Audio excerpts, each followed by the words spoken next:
So where is Susan?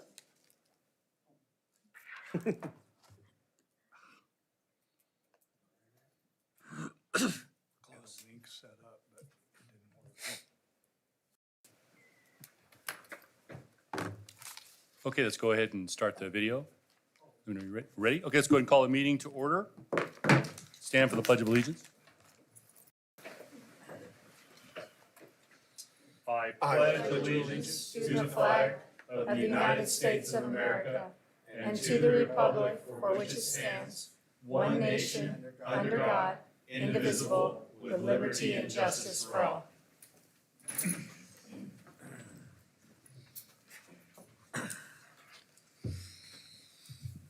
And before we get started, we have Senator Mayee in the office, and she's asked that we speak loudly into the microphones because she has a little tough time hearing.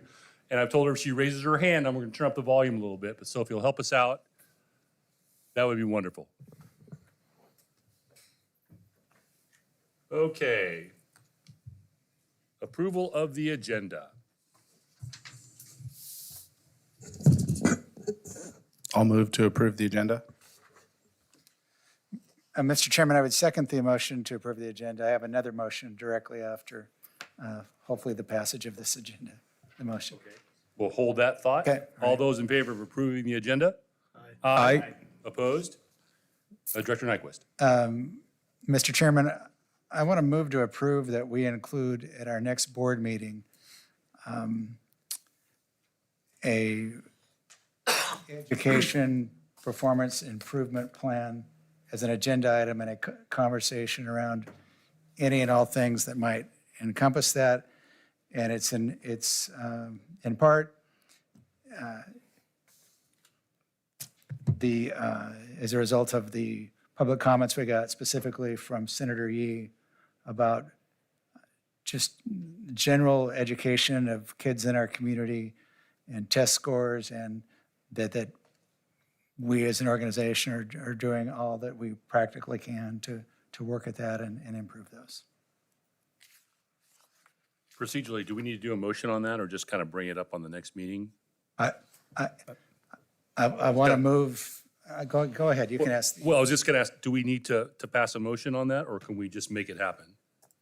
If you're just asking for an agenda item, we can add that to the agenda for the next meeting, if that's what you're asking for. Yeah, so it's on there if you have so requested, and that we can stop there. But if you want to make a motion, No, we can carry it forward.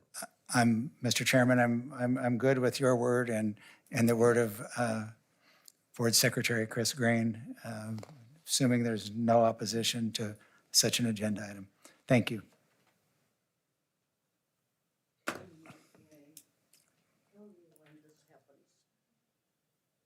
All right, so now we're moving to comments from the public. Superintendent Gardner. Mr. Chairman, we have 3 comments tonight that have been submitted in writing prior to noon today. Public commenter number 1 requests that the district and board adopt an outcome-based academic improvement plan, express concern about state test scores, reading and math across the grades, and ask further questions about the academic plan. And I know you've seen that. That is from Senator Yee. Thank you for your interest. The second commenter made 2 points, expressed concerns about teachers' physical and mental health with the current work week, and requests that the district would look at a 4-day school week. And the final commenter expressed concern about the board working agreements and the board's ability to govern. Those are the 3 comments. Okay, next we move on to E1. And this is to share with you that on Wednesday, February 7th, the board met an executive session with legal counsel pursuant to ORS 192.6602B to consider the dismissal or disciplining of, or to hear complaints or charges brought against a public officer, employee, staff member, or individual agent who does not request an open hearing. And H, to consult with counsel concerning the legal rights and duties of a public body with regard to current litigation or litigation likely to be filed. The board had previously received a public complaint on November 28th. At the December 11th board meeting, the board voted to delay action until the grievance process was completed. The grievance process is now complete.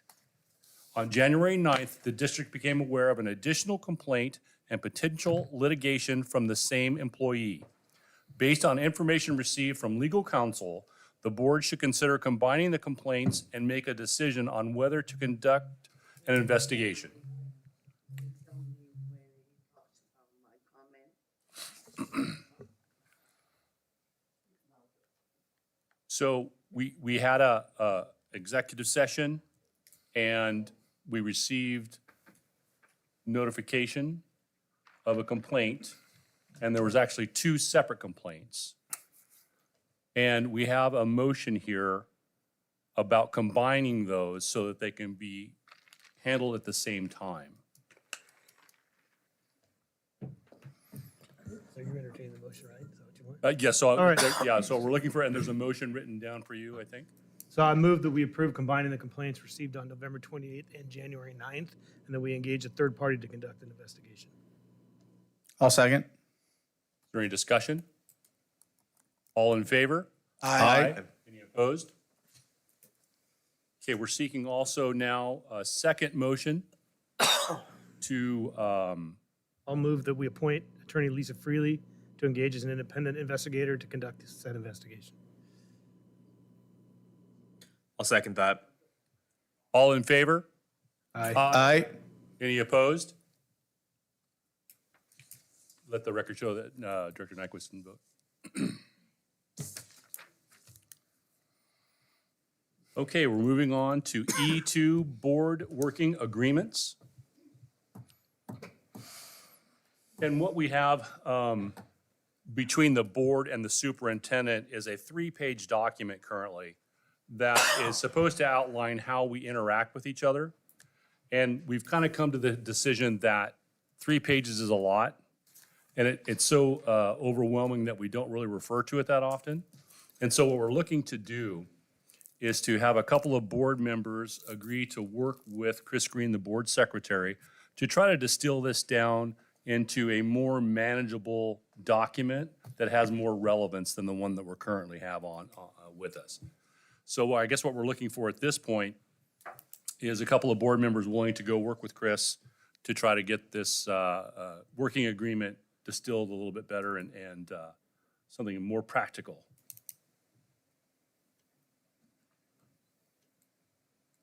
There are in the board book provided our current agreement, and I believe there's also some samples. Were the samples provided, Chris? Oh, she has some samples from other districts, which are 1 to 1.5 pages, which I think would be a good starting point of trying to work down towards, try to get it down to an easel. Oh, go ahead, Chris. Those were previously emailed just directly to you. They're not in the board packet. The current ones are in the board Okay, packet. so our current agreement is, but the potential samples are available. Okay.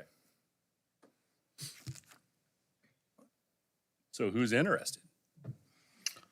Don't be all excited at once. I know you don't want to do Roger. I'm willing to be one of the two. But this seems like it'd be really quick to me. And as far as I'm concerned, we're in here for a pre-boarding at 3. Whoever wants to join me, let's be in here at 2 and get it done on Friday. And if you guys don't care, I'm willing to do it as well. I'm also willing to have you all come in and work on it. So I don't think it's, and we're going to bring it back to everyone to look at. Everyone's excited? Well, I think you've got 2 votes to just eliminate them. Well, I guess I would talk to Superintendent Gardner at this point and ask him how important he thinks this you- document is. Have you looked at the shorter alternatives? We don't have them. I mean, but has it, did you send out to everybody? Yes. Okay. So I'd like to look at least at a shorter alternative. that- Less can be more. That's fine, but look, as a practical matter, it's on one piece of paper, you have expectations of us, on another, we have expectations of you, and they're not exactly the same expectations. And so there's that, and then, yeah, I don't. It is a general practice in districts to have something never that long. How about if Pete and I take a stab at it, bring it back to y'all and we take a look at it? That's great, as long as y'all are willing to invest the time. Put it on my calendar. But an example I see, respect the confidentiality requirements of board meeting executive sessions. And we had a board member that didn't do that, and we're left there silence because we want to follow the decorum of the working agreement. And I just, ultimately, we operate in good faith and we work together, or we don't. And I think that we've done a good job of doing that. And so you go ahead, do something to bring it back, and just with the underlying theme that no matter what's on these documents, that we've got to operate in good faith and we've got to work together. And I take seriously the comments that we're undermining our own authority by potentially by these agreements. And I don't want to do that. Any further comment? Excuse me. Okay, we're off to superintendent comments.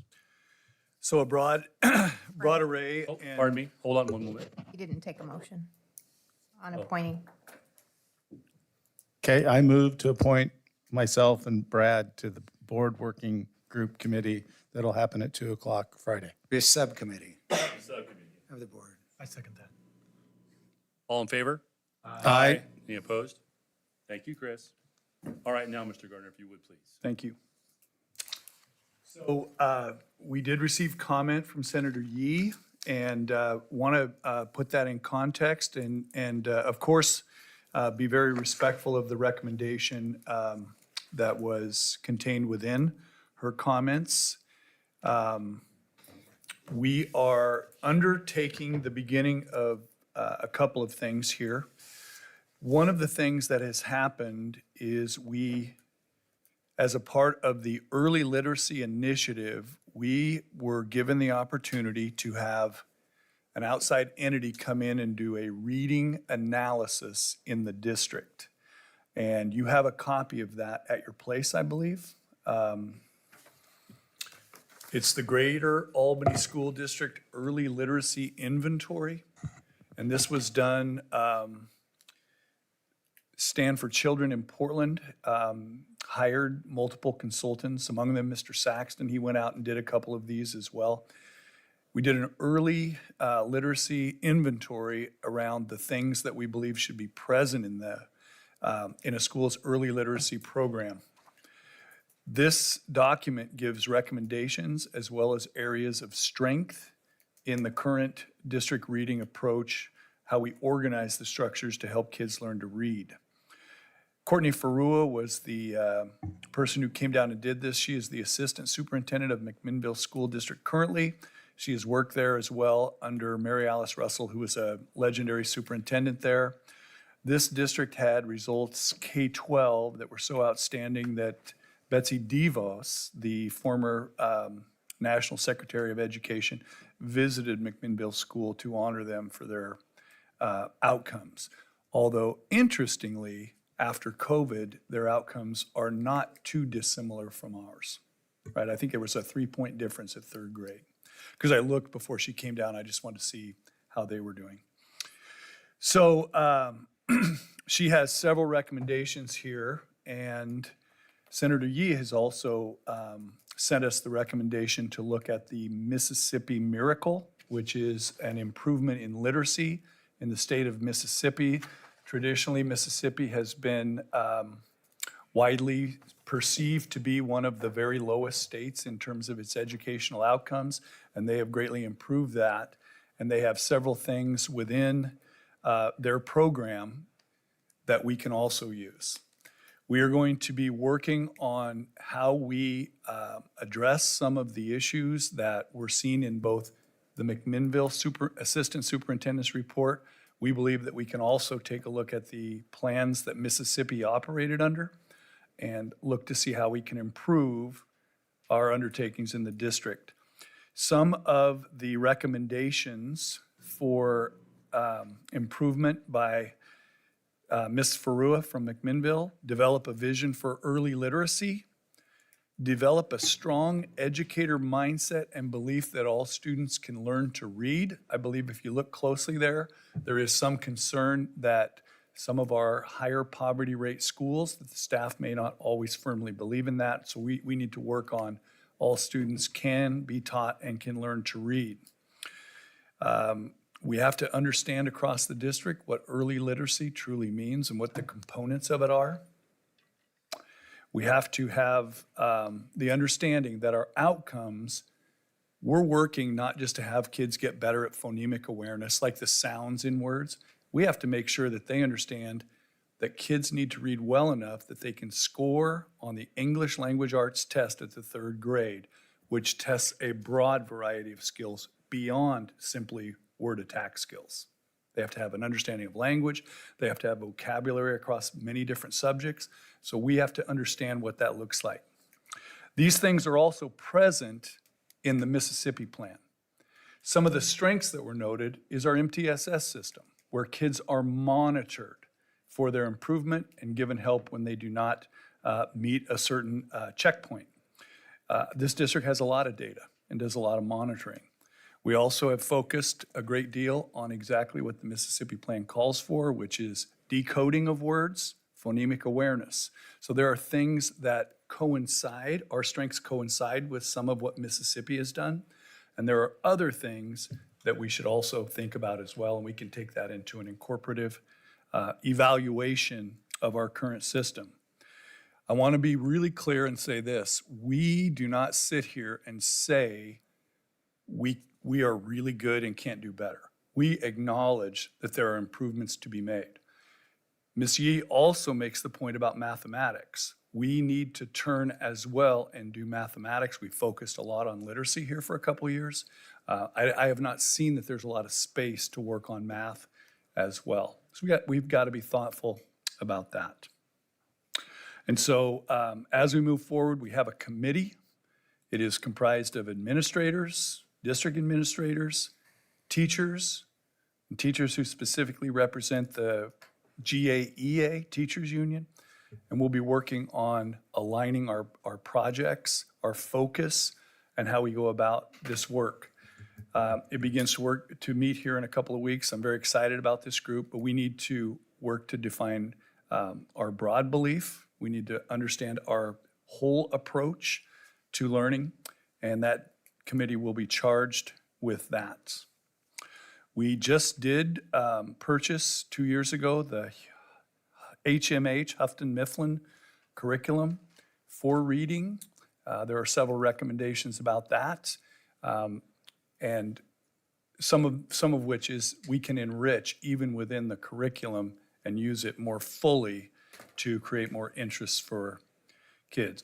Finally, the number one thing that I believe is important, just looking and from feedback I've received within the system, learning of adults is critical in this undertaking. We must understand literacy, not just the attacking words and sounding them out. We must begin to think about giving kids broad vocabulary in context, greater opportunities for engagement and speaking with each other before we're going to see that. So we can do better. A few other things we're working on: synergy transition. Had a meeting here about a week ago with Lynn Benton Lincoln, working through a process to get reports right now. The people who are coming up to present to you monthly are having to pull things out, turn them into an Excel spreadsheet, and then count them by hand so they can provide you the data. We do not yet have reports that we can easily draw in 3 basic areas: attendance, behavior, grading. Stafford has worked with LBL, and we are testing that system so that we can bring that online as soon as possible. The challenge was we started the year thinking we could use last year's systems. Both parent companies have been struggling to get last year's old report writer to interact with the new software Synergy.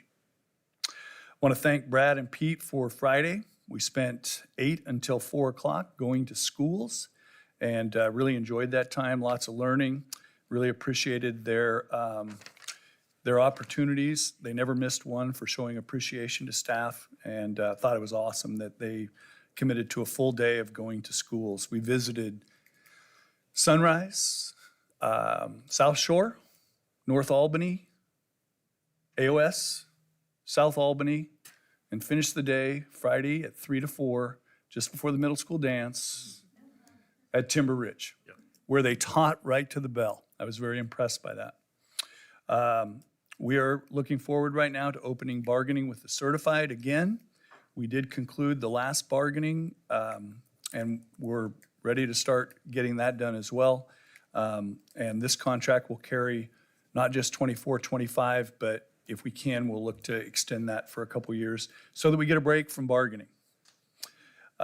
Budget, again, we have the short session this time. It's going to be 1 month. We should see answers to funding here pretty quickly. That should allow us to come up with answers shorter. Generally, when you have the full session, it takes them a long time to get down to the finances. It delays some of your decision-making, but a short session every other year should allow us to get closer to answering our budget issues or questions as we go through the end of the year. That's all I have. And I want to thank Senator Yee for taking the time and interest to send the statement and to be here in person. Thank you. Anybody have any comments on, or questions for Andy's comments? I could save them for board comments. Yeah, or I same for can- board comments, yeah. Okay. All right, I don't know if there's anything that's really burning. So we are now at board member reports.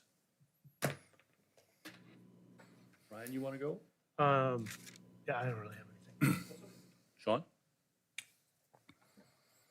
Nope, not as well. All right, Roger? So I have questions. Who's the parent company that's having trouble interfacing and getting us information? It was like only the stuff that matters, grades, attendance, and behavior. The Swiss company, Swiss, Who? it's Swiss data. It was a piece of our old program. I believe there's a parent company. So we have worked as that struggle has occurred, and it has not been able to translate effectively. Are they under contract with us right now to do anything? Yes, and it's about to end.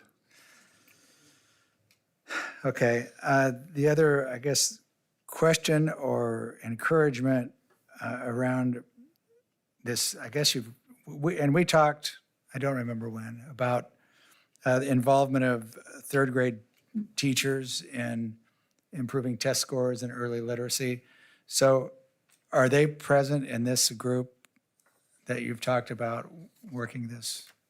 I cannot speak that exactly a third grade teacher is. We do have several elementary school teachers in the group.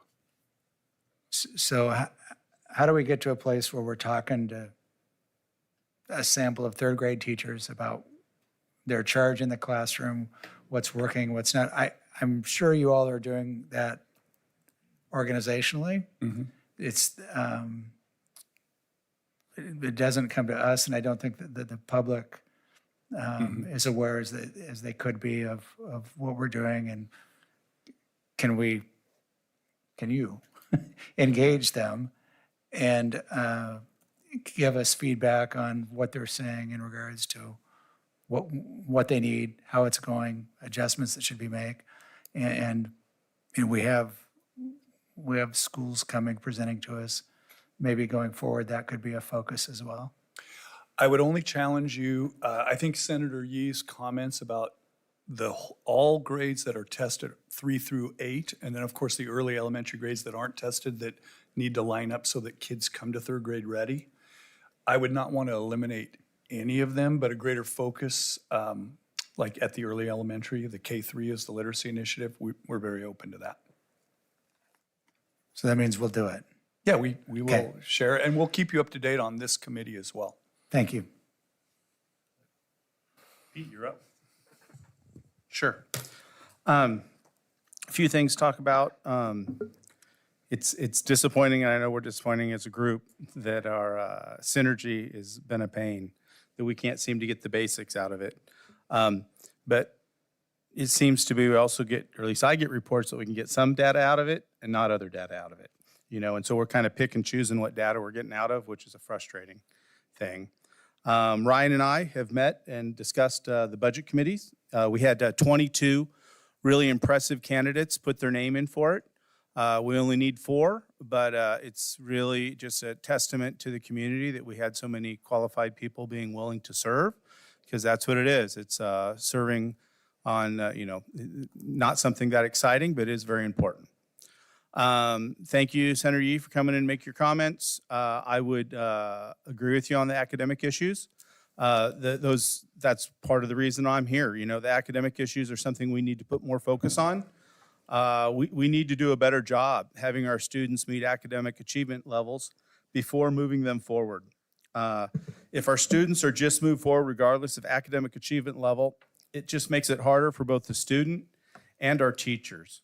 It's really hard for someone to learn history if they can't even read the history book itself, right? So, we need to get better at the basics. I believe a good first step is eliminating our 50% minimum in middle school, even if you do not take the test or do the homework. This practice hurts our students and does nothing positive to help our students be ready for high school, their life beyond K-12. I think that's really, a first step. There's many steps, but I think that's an important one. Our children need to understand if they don't turn in homework, they don't turn in homework. There's a consequence for that. If they don't take the test, there's a consequence for that. That's just how it is in life. So I don't understand why we would want to teach them that. We do not have a policy, although we have a practice right now, that we do not mark down homework when it's turned in late. In middle school, there is no policy for that, so you don't have to give full credit for that. Thank Brad and I, as Andy talked about, and I will, when we get into future items, I'm going to bring up the policy that goes over middle school grades or grading in general. I want to thank the principals and staff of all the schools we visited. It was a full day of visiting schools. I think it's really important that the board members get out there and do that more. I know we want to hopefully get each of the board members on the same kind of thing, like every other month or something like that. I think that would really be good for everybody. We need to work with the principals and Andy and the rest, but I think, us on the board can give up a day every 2 months to go look at the schools. And I know I thought it was a really impressive thing, and the teachers are excited to show it to us. Like he said, we went to Sunrise, South Shore, North Albany Elementary, Albany Options, South Albany, and Timber Ridge. All of them are doing some really unique, fun things, and to seeing the kids engage and be excited is a little bit of payback for being here at these meetings, and I think it's important also for the teachers and principals and all the rest of the staff to see us come out and shake their hands and tell them thank you. I really think that's an important thing, and that's part of what we should be doing. That's all I got.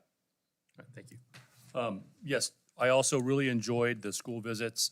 It's great to see dedicated teachers at work and what they do. And when you can go in and watch a group of kindergartners fixated on a little bee bouncing on the teacher's finger, bouncing across the words, and they are just mesmerized and following along, and they're getting it. And it was so wonderful to see. Really enjoyed seeing that. Got a chance to visit with Albany Options School and watch them. They're putting up a building at the time and getting some CTE hands-on skills. South Albany High School did a whirlwind trip through their stuff. They're getting ready to actually mill their own logs here fairly soon and be able to make some really fun things. So that's going to be kind of cool. Look forward to seeing some more of that.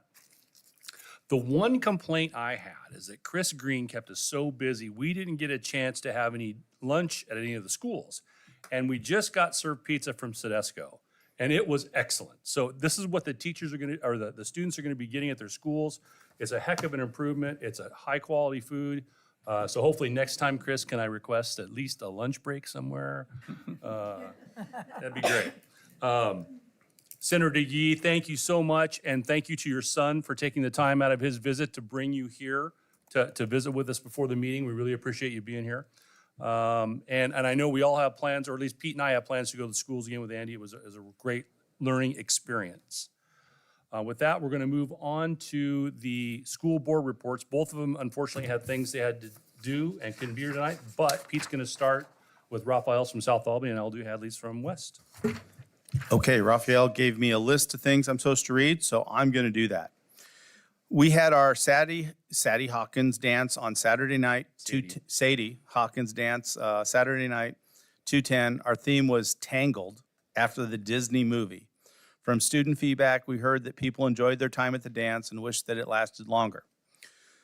We had also had a winter assembly. We're going to talk about our ongoing winter sports and the importance of being a community and supporting each other. We had a class competition at the assembly where we gathered 10 students from each class, and we had 9 of them lay on the ground and create a track for the 10th student to sit on a table and be rolled on to the finish line. Whenever the table reached closer to the students at the beginning of the track, would have to run to the front to quickly keep the table from the ground. It was extremely fun and exciting. Sounds confusing to me. Grace Miller and Magali Ortiz Alba attended a nominees, the Rotary Lynn County Junior First Citizen Awards night. A great honor to be selected. 2 students from each Lynn County high school were selected. Magali won Junior First Citizen. The other winner was from Central Lynn High School. A huge honor for Magali. She wants to major in aerospace engineering and attend Washington State or Washington. South Albany Unified Basketball received a National Unified Champion banner from the Special Olympics. Check it out when you go into the gym next time. There are 1,000 teams in the U.S., and we were ranked 18th. We also received the ESPN Honors Award that is only awarded to 5 schools a year. Congratulations, coaches and players. We are proud of you, and what a great game Wednesday night. Swimmer Jacqueline Young broke the school record at the district meet in the 200 individual medley with a time of 2:12.2. Robin Lamp set the record in 1997. She also broke the school record in the 100-yard backstroke with a time of 58.26. She was already the school record holder in this event from last year. Girls District Wrestling, Hannah Gonzalez, 4th place. Odessa Gordon, 5th place. Brittany Hance, 5th place. And Reagan Alvarez, the district champ. We began awarding T-shirts for those students accumulating spirit points. They get scanned in at games, 5-star, and get points for attending. This can be in school events, sporting events, and extracurricular activities, such as attending a band concert. Students are really beginning to take to it seriously and want those points. Black History Month, our library space continues to grow community partnerships with 3 guest speakers for Black History Month who work in martial arts, real estate, and the trades. The library is partnering with the Black student unions at West and South to create a display case and posters featuring prominent Blacks who are using their influence to fight racism and create social change.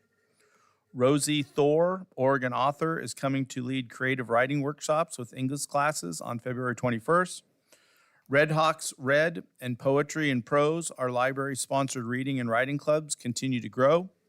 Several students from the horticulture class and 3 teachers will be participating in the Oregon Farm to School and School Garden conferences at OSU this Thursday. This opportunity is one of the many possible by the library's $10,000 grant from the Oregon Health Authority. And that's it. All right. So Hadley gave me the West Albany board report, and she writes, I apologize for my absence. Air guitar is this week, and I need to crack down on some dance moves tonight. No, we didn't get any video because it would have been nice to kind of see how it's coming along, but we don't have that, so we're going to have to move on. Clubs, Speeches and Debate had a tournament on Saturday in Portland at Reynolds High School. Youth and Government have their conference coming up from the 22nd to the 24th. Cozy Crafts is now back every Friday at lunch. Black Student Union recently had a guest speaker either last Friday or this Friday. Athletics, Cheer, performed their state routine at a send-off assembly on Thursday last week.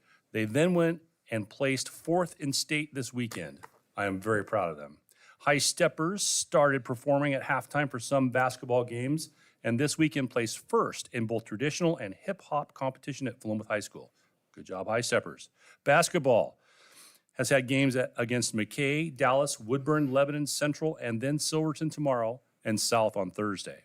Swim had district last Friday, and West Albany had many top placers. First place medals went to, and I'll apologize if I mispronounce your name, Connor Dickerson, 50 freestyle and 100 freestyle.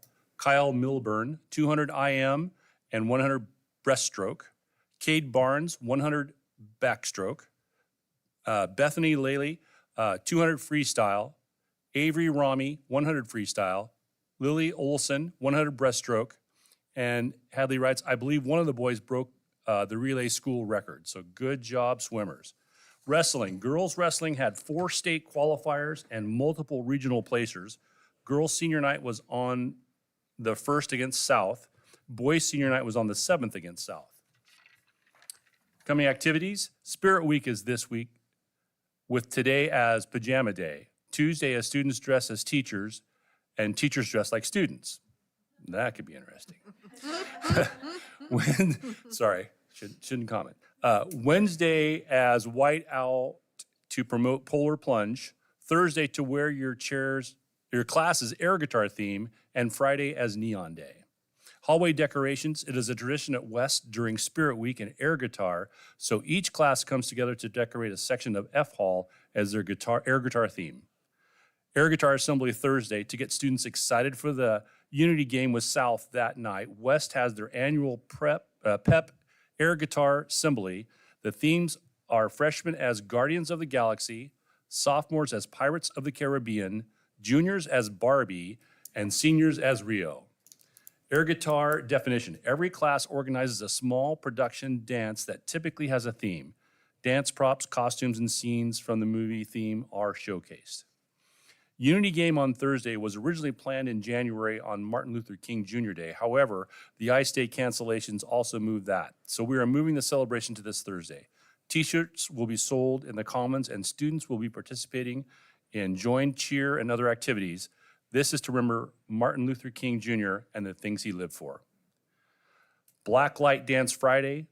Black Light is this Friday, a very casual dance, and everyone is to dress in neon and black light ready attire. Mayor Alex Johnson II came to speak with avid classes about the If I Was a Mayor project. Students in 9th through 12th grade have to submit digital video of this topic. Upcoming are the Polar Plunge on the 17th and the Blood Drive on the 29th. That concludes Hadley's submission. Okay. I think now we are moving on to school reports. Oak Grove Elementary. It is my distinct pleasure to introduce Principal Sue Turner of Oak Grove. Oh, let me get my slideshow going here for you guys. Thank you for inviting me to come. And, oh, there we go. Thanks for inviting me to come and talk about our awesome school, Oak Grove. I'm going to start by sharing a little bit of our demographics with you. I have just been at Oak Grove for about 2.5 years now, and we've seen a slight change in our diversity, both in staff and students over those past couple of years. You can see our information there about some of the recent changes. We are now a free lunch for 100% of the students in our school as of January. That's the most recent change that we've had. Let's see. I'm going to keep going along here and share our report card with you. We're slightly higher than the enrollment amount listed here. We have currently 340 students. And our regular attenders, very proud of this. Currently, this school year, every month we've been over 90% of attendance. So that's been really great to see. 11% of our students are students with disabilities. And let's see what else I have. We have 4 languages currently represented, 4 different languages spoken. We don't currently offer an ELD program at Oak Grove. Here's some more information regarding our school. We have a great retention rate with our teachers. 91% of our teachers have been with us for 3 or more years, and 82% of our teachers have 3 or more years of experience. So we have a great teaching staff, great assistant staff. We just have a wonderful staff in general. They make us a very special place to be. Some points of pride. So one slide is not going to be enough for this because we have a lot of pride and promise at Oak Grove. But as I mentioned, we have exceptional attendance rate. Last year, as well as so far this year, it has increased. We have a very positive school culture. As I mentioned also with the state report card, we have exceptional teacher retention. And anytime there is an opening, I get lots of phone calls from people wanting to be a part of the Oak Grove family, and that's means a lot. We have amazing family and community participation and connections. We've been able to start having a monthly community event, and they have been so well attended that we've had to make some adjustments as to where we host them because our cafeteria capacity was exceeded. So we now have moved those events to the gym. We have a very active parent-teacher club, and they not only make contributions through volunteering, but their fundraising efforts help fund quite a bit of the extra special things we get to do for our students. And then in terms of promise, I just listed that we have a future garden. We will be breaking ground this spring, and through the generosity of Albany Public Schools Foundation, they've provided us a grant of $3,000 to help us get started with that. So that's been really exciting. Some other points of pride not listed on here is we have an amazing foundations team, people who help us with just general making Oak Grove a place where students want to come every day, as well as helping us with some behavioral systems to help students who need some extra support in that area. And we have an incredible instructional leadership team, and they help guide us in how we will go about the instruction at Oak Grove and that MTSS process, and then they take that out to their grade level teams and help us all get on the same page for excellent instruction. Looking at our state report card data, we have chosen to focus for the group with the greatest focus and greatest need is our students with disabilities. So you can see there, I have circled the area that we were rated a level 2 in. And so that's the area where we're looking to help increase growth and student outcomes. Some of our barriers and challenges include our special programs, keeping our special programs classroom, the SSC, properly staffed.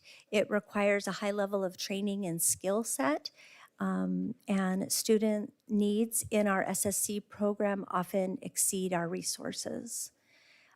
Finding classified substitutes, I think you've probably heard this at every presentation. That's been a challenge again this year. So to be able to maintain those strong systems for academic interventions and small groups, when an assistant who maybe helps facilitate those groups is absent, oftentimes we're not able to get someone to fill in for them. Focusing time to purposefully plan and adjust for academic achievements, that's always been a struggle. And of course, our time teachers' time is so, so valuable that we want to give them as many opportunities as possible to have planning and assessing and working within their teams to do that. So that is always a challenge to find more time. And then Oak Grove and North Albany share a half-time well, we share a full-time counselor, but we each get our half-time. And that has been difficult to provide support through social emotional learning groups with just one counselor, one half-time counselor for 334, or in our case now, 340 students. So we are, at least the last time I checked, the second largest elementary school, second only to Meadow Ridge. And so having a full-time counselor would obviously be more ideal. We have 3 school improvement goals. And so goal number 1, I put there how it aligns with the district's strategic plan. And our goal is around reading. And by June of 2026, the goal is that 93% of the whole student population will be at or above benchmark as determined by the end of the year iReady composite assessment scores. And so there I've listed some of our action steps that we do every day and every week to get us closer to that goal. And I've also included currently our winter data. I hope you can read that a little bit. So this is with our new iReady assessment, giving us placements of where kids are at mid-year. So it gives you a little bit of idea of where we have to go.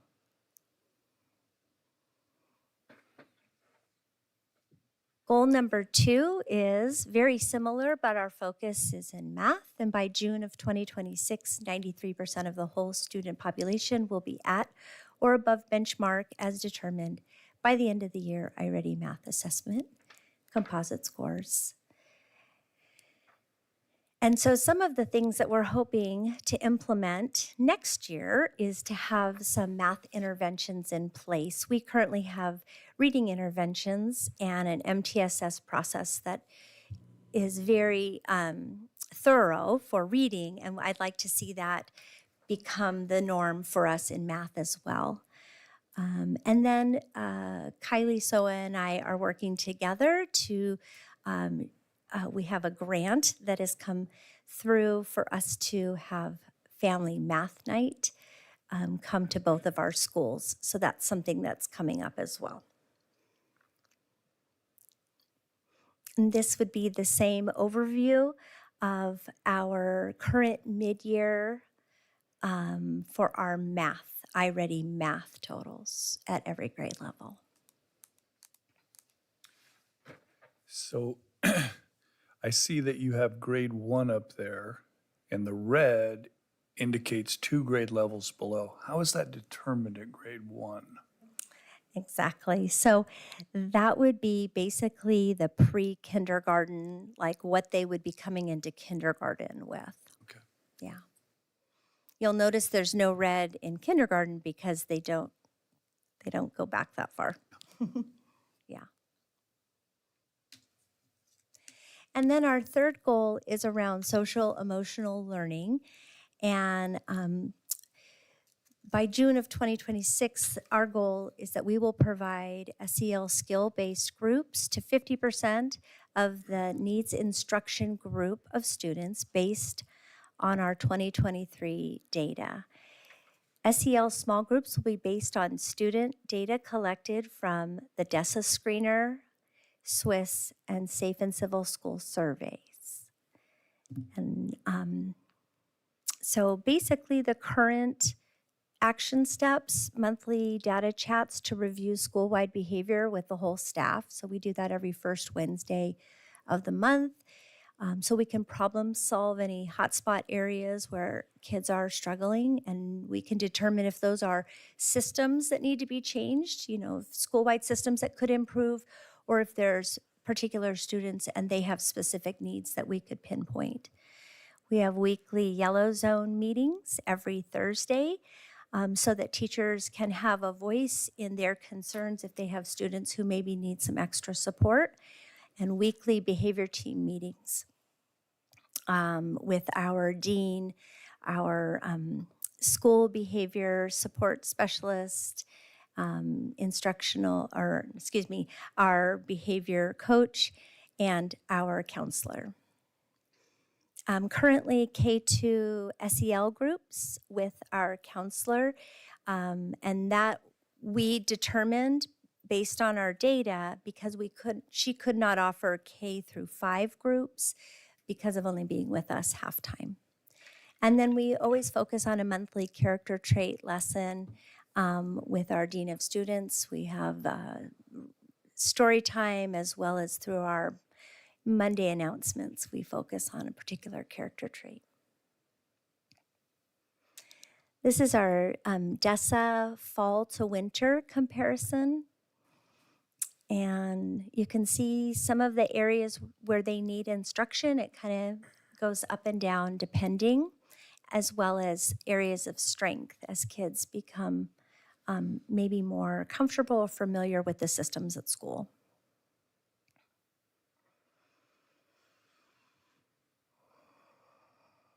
Here's what kids say.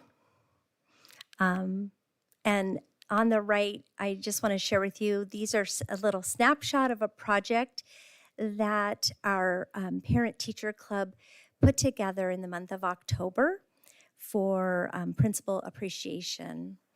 All 340 students wrote me a card letting me know how important Oak Grove is to them and how much they value our school, our staff, and all that we are doing to help them learn. And it is one of the most meaningful things that I have. And they even gave me a little easel so each day I could change the message and read something. And so I read one before I came that told me that I'm beautiful, amazing, and I can do it. So I thought that was really sweet. But these are just some of the things that when I bothered them at recess that they shared with me, and then I grabbed a couple of the thoughts from the cards as well. So for me, the most important thing about our school is that kids want to be there. And I think our staff make that very evident in their interactions and the lengths that they'll go for kids to be successful and to feel good about the work that they're doing. It is an amazing place to learn with amazing people. And so I just shared some photos with you of some of my favorite photos of our great staff. And the phrase that I use every Monday in announcements, it's a great day to be a Mustang. So thanks for your time. I really appreciate being invited to come and share. Thanks, staff, for coming. Do we have any questions? Go ahead. You can go first if you want. No. Okay, my first question is on your SEL data. So you said if you want 50% of the kids that need instruction to participate in SEL groups, but your needs instruction, as far as I can count, is less than 15 kids total. So why don't, so only 7.5 kids or 8 kids is your goal? That's your capacity, or? So yeah, and it's actually based on not just the DESA. So it's based also on our Swiss data, which we're gathering. We talked about this. I heard this earlier. We are gathering our data, referral data, as well as our yellow zone, the input from teachers. So it is a combination. It's not just the DESA kids, it's also the referral data. Okay. Yeah, and in the goal, it states the different data that we'd be using. Gotcha. Yeah. And are your structured support kids included in that data? They are not, because they are receiving a lot of one-on-one as well as small group SEL lessons within the structured support classroom. Okay. Yeah. And it's additional SEL in addition to classroom-based SEL that all kids Yes, get? exactly. So if they're present for their SEL time in class, and then they would get like a double dose, Okay, cool. Thank you. depending on where they are. Some of the SSC children are in Gen Ed for the majority of the day, so it just depends on. Okay. Yeah. And my other set of questions is not really an Oak Grove specific question, an elementary question. So if you need to punt to Sioux Luther, you can. But this is the first year of iReady, right? It's a timing thing. This It relates to is. And so what assessment tool did iReady replace in terms of data they would use for MTSS? Well, for reading, we used Acadians. Acadians, okay. Yeah. And- Go ahead. Well, so then I guess my question, it might be for Acadians or maybe it's for iReady, but how aligned is it with the Oregon State testing? If you're showing that 56% of your third graders are passing your current iReady, are you going to expect 57% of your kids to pass the third grade reading test? Is it that well aligned? There's a different report that would show up, and it's really it's a projection of how many would pass at the third grade level. I think it read last night it was like 79%. It is. Oh, So there's a projection also. If they made typical growth from now until state test, the projection would be 79%. If they made stretch growth goals, it would be higher. But it's closer aligned than Acadians was. okay. Okay. Okay, thank you. So as we're kind of looking at this stuff from test score and community people are asking us, we can look at the iReady to give us an idea of the improvement that we're making. Yeah, we just recently attended, and I will not put her on the spot, but one of our third grade teachers is here, and she went to the iReady, and it talked about the reports and the assessments and how we can use that information. So she understands it much better than I do, but it is, it has several reports that kind of give the projection of the trajectory that kids are on. And right now, our third grade is on a great for the SBAC, great Okay. trajectory. Thank you. I appreciate it and good work. I just, people keep kind of implying that we don't have this database goals in this district, that we're not working on improvement, but we are. And you guys are showing us the data every month. And I don't know why it seems to get lost in our public comment, but we do have it and we are getting it. So I appreciate it and nice work. Well, to whoever that third grade teacher is, thank you. Oh, thank you. We won't No, I want to clap. put you on the spot. We had a school board meeting, was it last year there? Yeah, love the energy in the school. Obviously, everybody who's involved takes great pride in what y'all are doing, and I just want to congratulate you. Very well done. Thank you so much. Again, thanks for your time. John, I got a question. Oh, we're not done. You're not done. Okay, totally. I know you're excited to get out of here, but hang on just a second. Go ahead. You have one? Oh, gosh, everybody has a question. Okay. Could be. You Should got I to- get a you got to chair? skip Sean. No, Okay. that's right. First off, great job. Obviously, your staff's doing really, really well, you and yourself, so you're to be commended. Your numbers are, way up there in comparison to the other schools. Other than the fact that you and your staff are so excellent, why is that? I think it's a variety of reasons. There's a lot that plays into it. I think the parent involvement that we see at school is just a reflection of their involvement at home. Right. And so you have kids coming to us, highly supported, well-fed, well-rested. And I think all of that plays into, when we think about ourselves, we Right. perform better when those things are. And that just makes sense, but I think it's important for us to state the fact. That's why, in many ways, right? That these Yeah. kids are doing well, is they're coming from a good place and they're being supported. But you and your staff are doing great, so thank you. Thank you. I guess I'm last, but I noticed that you said initially you have 4 languages spoken at the school, and how do you manage 4 Well, languages?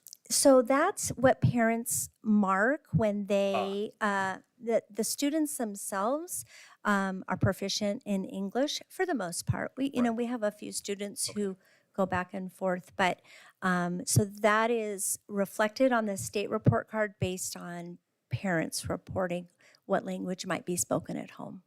Okay. And you also mentioned that you're sharing a counselor, Yes. and I'm assuming if I always ask this question, what can we do to help you? And I would assume that one of your answers would be to provide a full-time counselor. Absolutely. Is it in your budget to have the counselor? Is it that we lack the funding or that we lack the expertise? Are you asking, is it in my building budget? Well, or It's not been offered. it's not in the building budget. Okay. So it's more of a monetary function than it is a skills function. I believe so. Yeah, and it would also be fair, the DESA charts in all buildings do not necessarily look like that in terms of needs. Okay. I'm just trying to understand the issue so that we can, if it's a budgeting issue, we're about to go down that path, so we can maybe Sure. have that discussion. Yeah, I think one of the things to take into consideration for Oak Grove is because we house a specialized classroom, the structured support classroom, that does affect our overall need for counseling services and help with students with special needs. Oh, sure. And then the last question I had for you is, when you said you have your monthly yellow zone reports, does that also include the red zone children as well? So that's the behavior meeting. Oh, I okay. had mentioned right below that we have a behavior meeting, and we don't call it the red zone. We just call it our behavior team Oh, I see. meeting. Okay, so it's yellow zone and behavior.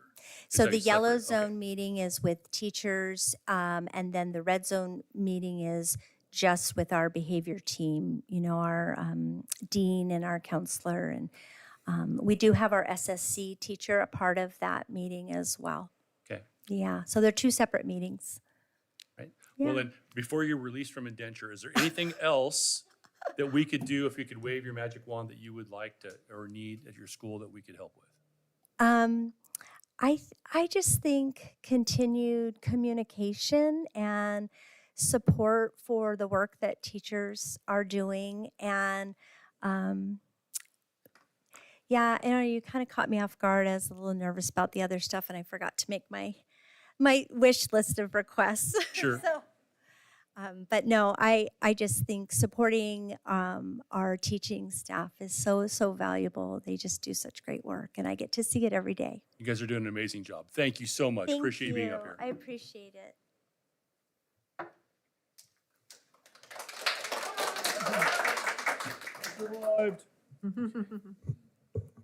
Now, Mr. Garner, if you'd Yeah. get our next speaker. So just a quick comment about Mr. Mattingly's comments. We will see the correlation this spring, because kids will take both third grade and above. So you can see it at the first, second, third grade. It's only at the third grade that you begin to see the correlation of the state test. So we'll see that in actuality too. Right, but I assume you looked at that when you made the decision to go with it already. Yeah, and they demonstrated the correlation. But one of the things we have in Oregon is not everybody believes in the state test. We allow a lot of kids to opt out when we're giving this to everybody. So we'll have to see what that translation is. But we do like the fact that we have something that is correlated, so we can do that in real time. And then, Roger, we will, the goals that people are working on, that will form at least part of the basis of the plan that you asked for. We wouldn't want them to go out and do that again. We do want to put it all in one place where it's visible. I think that's important. Yep. So I would like to introduce at this time our principal from Periwinkle School, Caitlin Lindsay.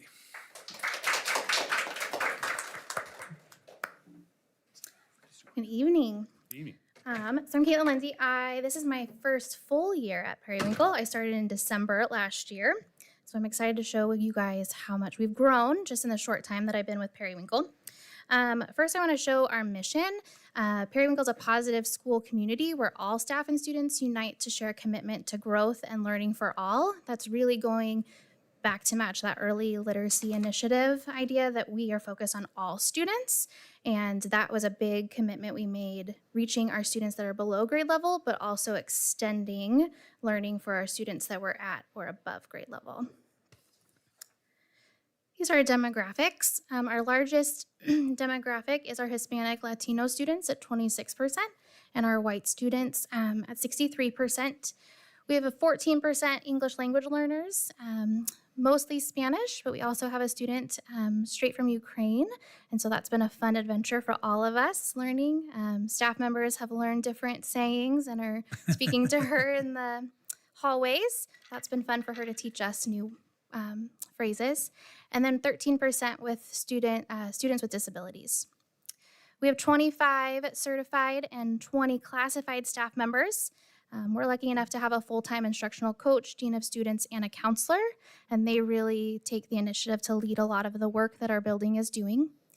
We have a part-time ELD teacher, which is different for us this year, but she's made the best of that. Our numbers have dropped now that Oak has their own ELD program, so we don't move them into our building, so our program has shrunk. With our title funds, we are a new Title I school this year, fully title, I should say. And with those funds, we've been able to hire a .8 intervention specialist, kind of a position we made up to help our students in the yellow and red zones for reading and math. And we've actually been able to put in some writing and handwriting skills for different groups.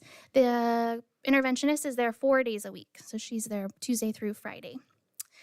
We were unable to hire a music teacher this year, so we actually have 2 PE teachers. One does gym PE, or big body movements, and then the other does studio PE, and she's really focused in on dynamic stretching, core work, and then also adds in SEL components as well. And the great thing about Periwinkle is that many of the staff, actually 87%, have been at Periwinkle for quite some time and really have kind of gone through the ebbs and flows of education there.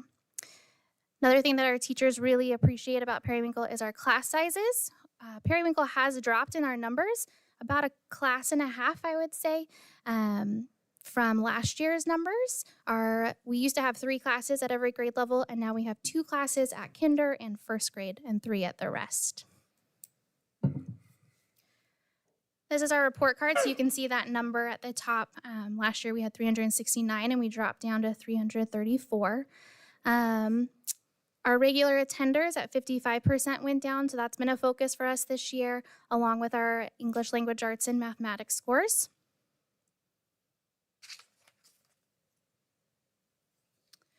So those are part of the demographic that we saw. Again, we're focusing in on the Hispanic Latino students that have lower regular attender rates and our students with disabilities. We have lots of points of pride. One is our positive and safe school culture. Teachers have really worked to build positive relationships with our students and our families to make it a place that they can come and share concerns that they're having at home, concerns at school, and not only with our classroom teachers, but our classified staff out at recess, at lunch. A great activity that we did, we took all of the names of our students and hung them on sheets around the walls, and all of our teachers and staff went and put a dot next to a child's name that they had a close relationship with, and it gave us a visual of the students that didn't have an adult that they were connected with at school, and then they chose a student or 2 that they were focused in on this year to say hello in the hallways, make connections at recess or at lunch, if they had them in intervention groups. And then we're going back in the next month or 2 to see how many more dots we've been able to add to students' names to make sure that they really have that sense of belonging at Periwinkle. At the beginning of the school year, we agreed as a whole school that 100% of our students were going to participate in interventions or extensions. Intervention time has typically been focused on the bottom 20% of a grade level. We decided to flood a lot of our classified staff into the grade level intervention times. And so during that, every student is in a purposeful group, whether that is if they're below grade level, really focusing on that phonemic awareness or phonics, or if it is they're above or at grade level, they are engaged in Lexia, one of our computer programs that helps, it's adaptive with students and where they're working. And then they provide small group lessons that an adult can meet with them so that they're not stuck on a certain skill. We also prioritize that interventions were not going to be missed. As you've heard from a lot of principals, there is quite the shortage of classified substitutes, but we have really agreed upon at Periwinkle that interventions were not going to be missed. So along with covering recess duty or lunch duties, our staff has given up other opportune times, like our instructional coach, our dean, or counselor, to fill in for those interventions. And we kind of have a priority list that we do each day when we're looking at it. We take a lot of pride in our individual problem-solving team, or IPS. We meet every Wednesday morning and go through a slew of teachers on a rotating basis that focuses on academics, behavior, and attendance. And during that time, we are really looking at data. A lot of data-driven decisions are made during that time. We have a lot of norms that go into that time. And then we create those interventions. We create the times that we come back and review that data and then make next steps. That's really helped us identify students that need extra supports that we may refer to special education. It may mean that we help them move to a 504 for a health reason that they need accommodations, or we see the growth that they got the extra help, and then we can graduate them out of the IPS process. We focus on being proactive, so we have many social emotional skills that are based on the DESA data or behavior referral data. We took the spring DESA scores and actually made groups, so we were able to start what we call jumpstart groups in the fall. So we had DESA groups starting already in September, and then we got the new data and we're able to continue on. I believe we're on the 4th round of DESA groups coming up the end of the month. We are collaborative in our PLCs. With our title funds, we have dedicated now I put in 3, but it's actually 4 additional half planning days for each grade level where they can go really focus in on their unit maps for literacy. And now we're starting the full data team cycle with teams where they're looking at pre-assessments, they're looking at formative assessments, and then adjusting their instruction based on what their students need. And then really all of our staff, not only our certified staff, but our SEAs, are lifelong learners. They want the training, they want to learn more, they want to add to their toolbox. And so really when I put in an optional training or instructional coach leads something, most of the time, it's almost 100% of our staff joining.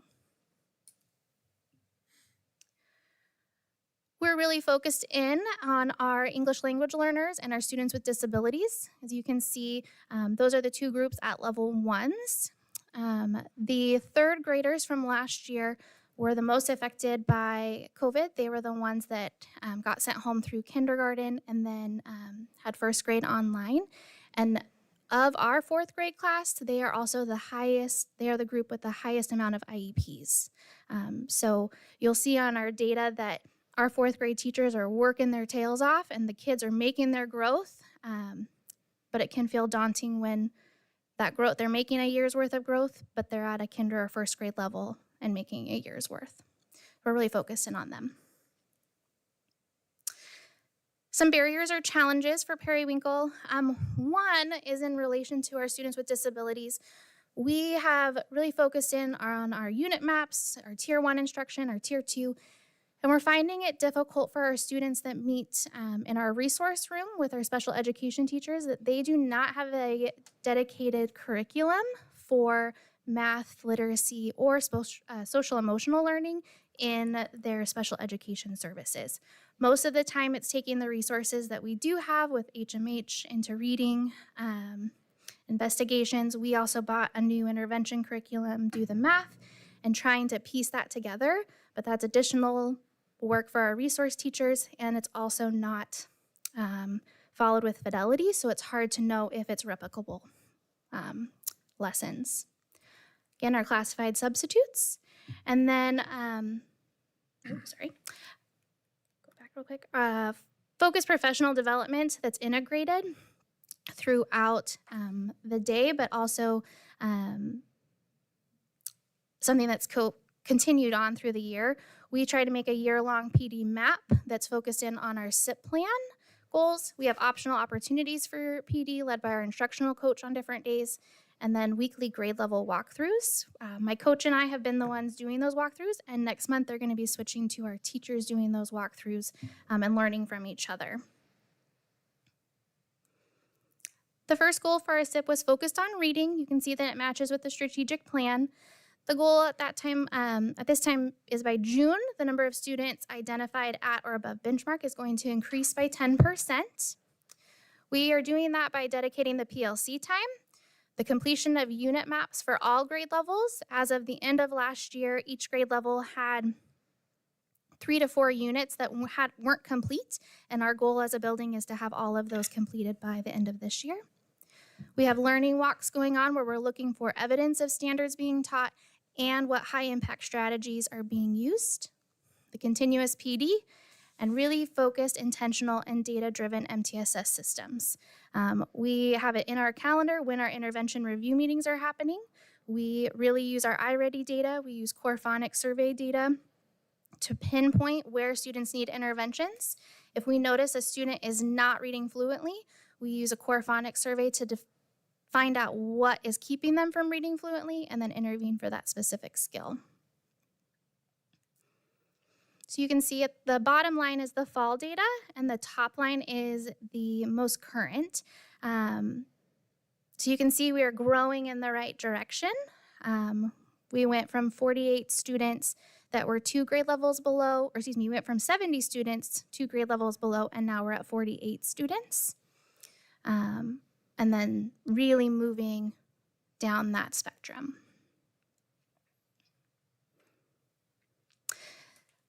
One of my favorite reports from iReady is around the typical growth. So typical growth refers to a year's worth of growth. Every student, when they take the iReady, is given an annual typical growth and then a stretch growth. So the stretch growth is any student that's below grade level, you want them to reach the stretch growth so that they're catching up, they're closing that gap more. So what this shows is that 69% of our students have met or actually exceeded their typical growth goal. Right now, at this time of the year, you want students to be at the 50% mark. And so this graph is showing that 69% are at that point or above. Goal number 2 is focused around our DESA scores, our behavior referral data, and attendance data. Adding certain points of that, we wanted to make 14% an increase yearly. We do that during our monthly foundations meetings that's focused in on an action plan. We took a survey and reviewed how we were doing implementing everything from safe and civil schools, and then we created action plan points and following that for using that to guide our meetings.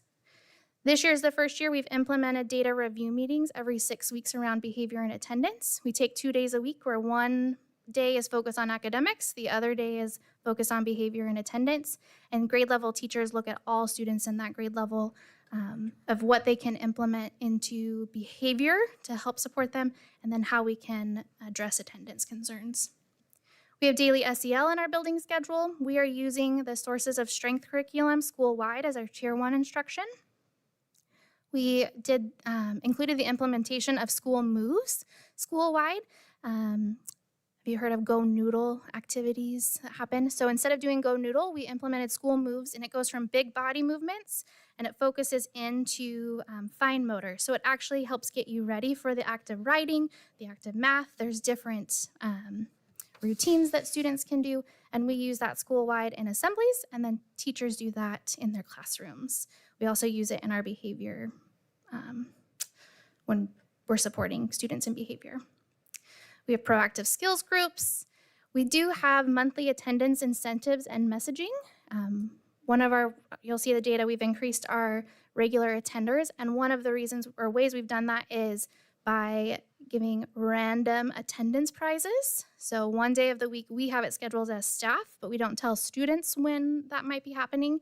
And we randomly announce during the day that there's an extra recess for everyone, or I come deliver a treat for everyone that's there. So if you're there at school, you get to participate in it. If you're not, you might get it the next month. And then we're focused in around learning more of how to support students from trauma. Not just learning about trauma, but understanding how do we change our response to students that have been affected by trauma and still hold the same expectation for those students. We don't want to change the expectation, but we might change how we get to that expectation. Tell me more about that. So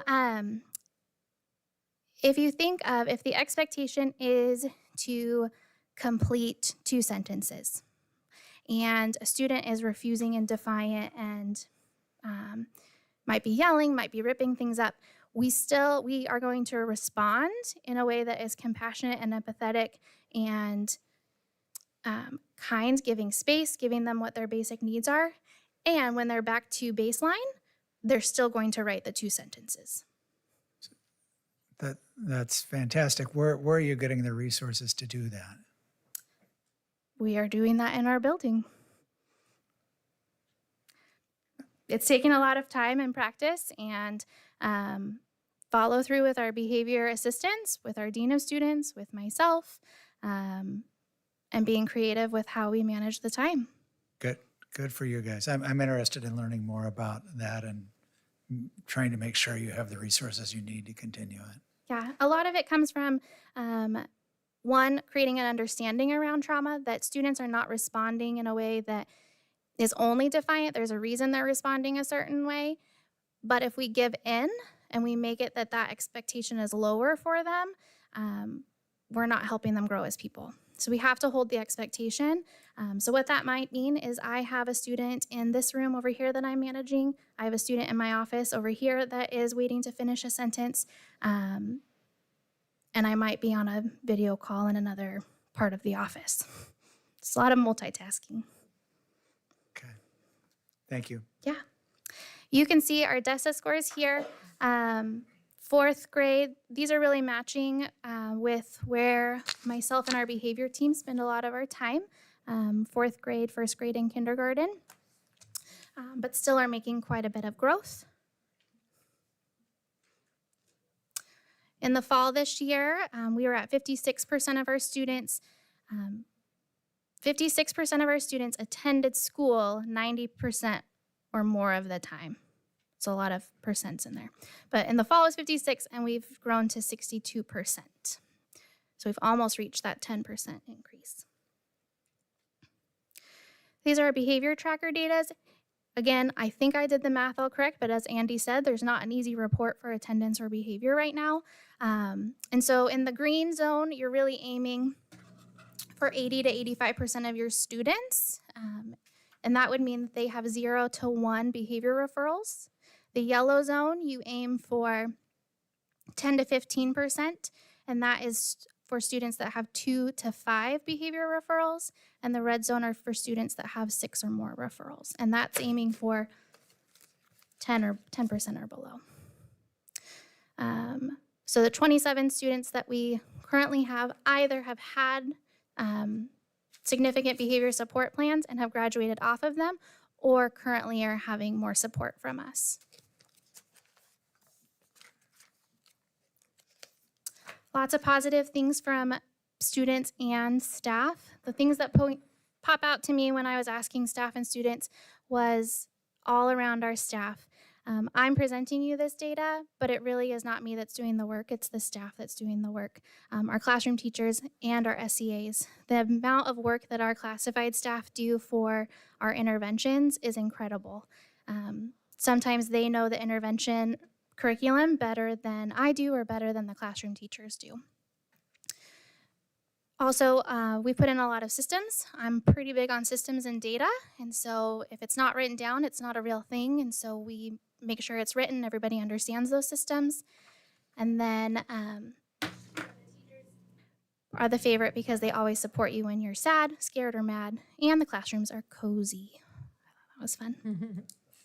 So I'll end the presentation by saying what I always say on the end of Monday announcements, which is beep, beep. That's where the road runners. What questions can I answer for you? What's the difference between reading intervention curriculum and a resource room reading curriculum?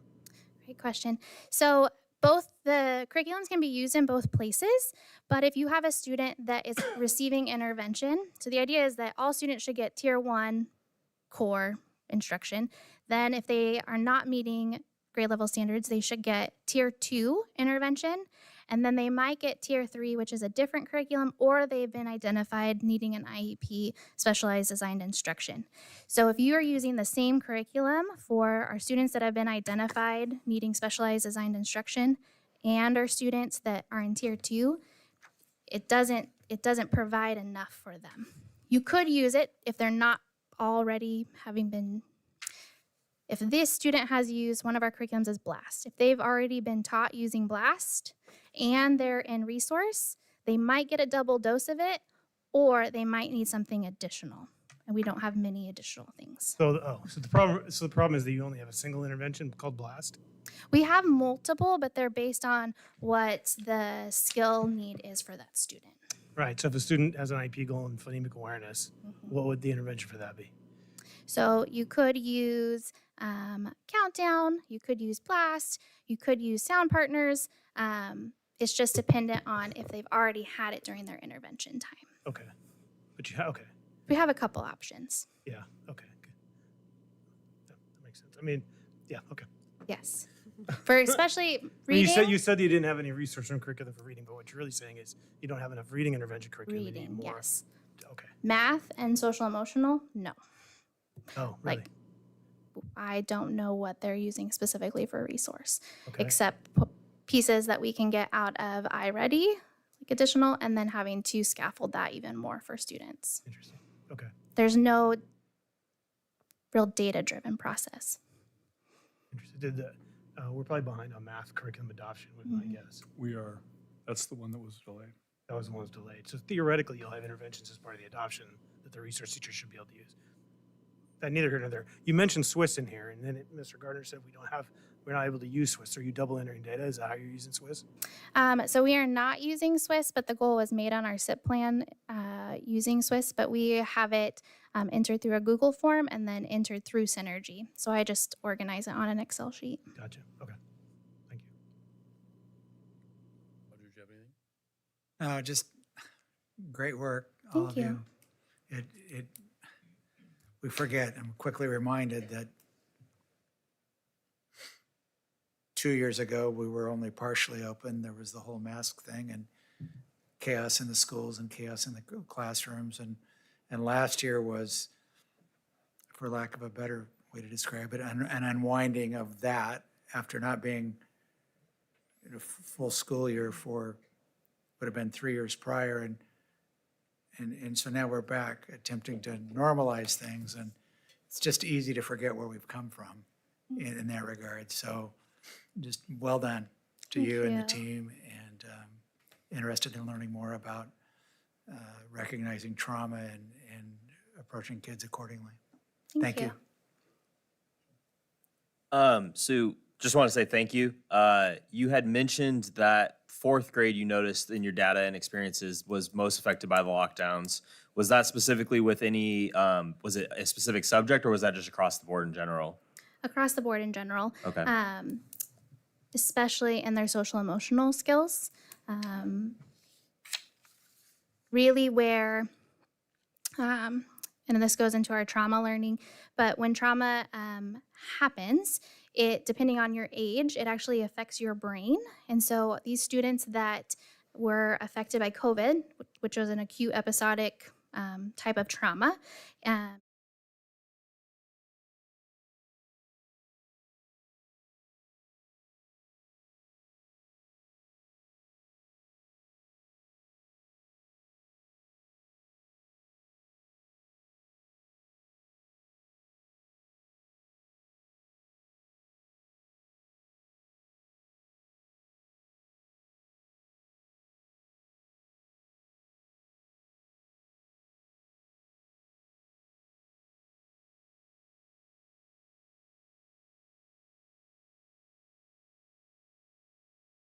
Growth in math, 3, 4, 5.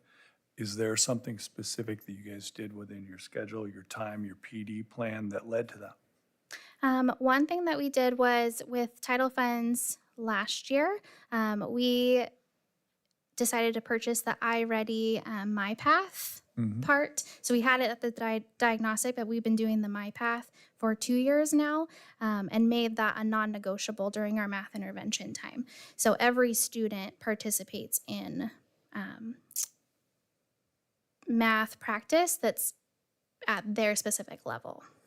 Because of the feedback from the iReady assessment, Yes. which I think is really important. But the Mississippi plan had the monitoring so that the interventions can respond to what are perceived shortages, deficits, and I like that number. Thank What's you. nice about that piece too is you can turn off, so there's different strands of math. So typically, we're finding for most of our students, geometry is one of the lowest strands. One of the reasons for that is in projection maps, geometry is usually at the end, or it's the strand that we don't dive the deepest into. So you can actually turn off geometry though, or you can turn off measurement and data if you are teaching a unit on algebra and algebraic thinkings or number operations, and have students focus on those skills at their level. So you're teaching core content while they are practicing skills at their level to kind of try to close that gap. Thank you. First, great job. Thank you. You know, I think you guys are doing a great job. I think it's really important that you are, and I commend you and your team for going out there and going beyond to put the asterisk by the kids' names that need the extra attention. You know, I think that's really important. I also think it's really important that you have, you know, put focus on attendance. Hey, how do they get better if they're not at school, right? Exactly. So that's really important. Also think it's really impressive that you're, the one number up there is you're getting more out of a year than in theory you're supposed to. And that's great. You're catching up from COVID. One of the realities, unfortunately, is you know, the school that just came before you doesn't have all the challenges you have, you know. But I think you're making leaps and bounds and you're moving everyone in the right direction. And I think you're also recognizing the special challenges you have by, you know, giving those kids a support system, you know, and working extra hard with them. I also think it's really important for us as a group that kind of decides where the money goes to recognize that you have more resources too, you know, and you should, right? You have more challenges. So thank you for all you do. Thank you. So I picked up on a couple of things. One just got mentioned where the teachers mark the students and then you found the deficits and then you filled it. And so that every student can go and feel like an adult is reaching out to them and talking to them and they have someone they can talk to. And I think that's wonderful. What a great visual way to accomplish that goal and to make sure no one's left behind out of that. The second thing that I thought was really interesting was that you're holding students accountable. Even when they have a behavioral episode, you still make them come back and do the work. So they don't use that as an excuse to get out of it. And that is incredible. So really well done. Thank you for your time. We won't keep you up too much longer. I think we're done and Thank appreciate you you coming here. guys. And Appreciate go it. Roadrunners. Thank you.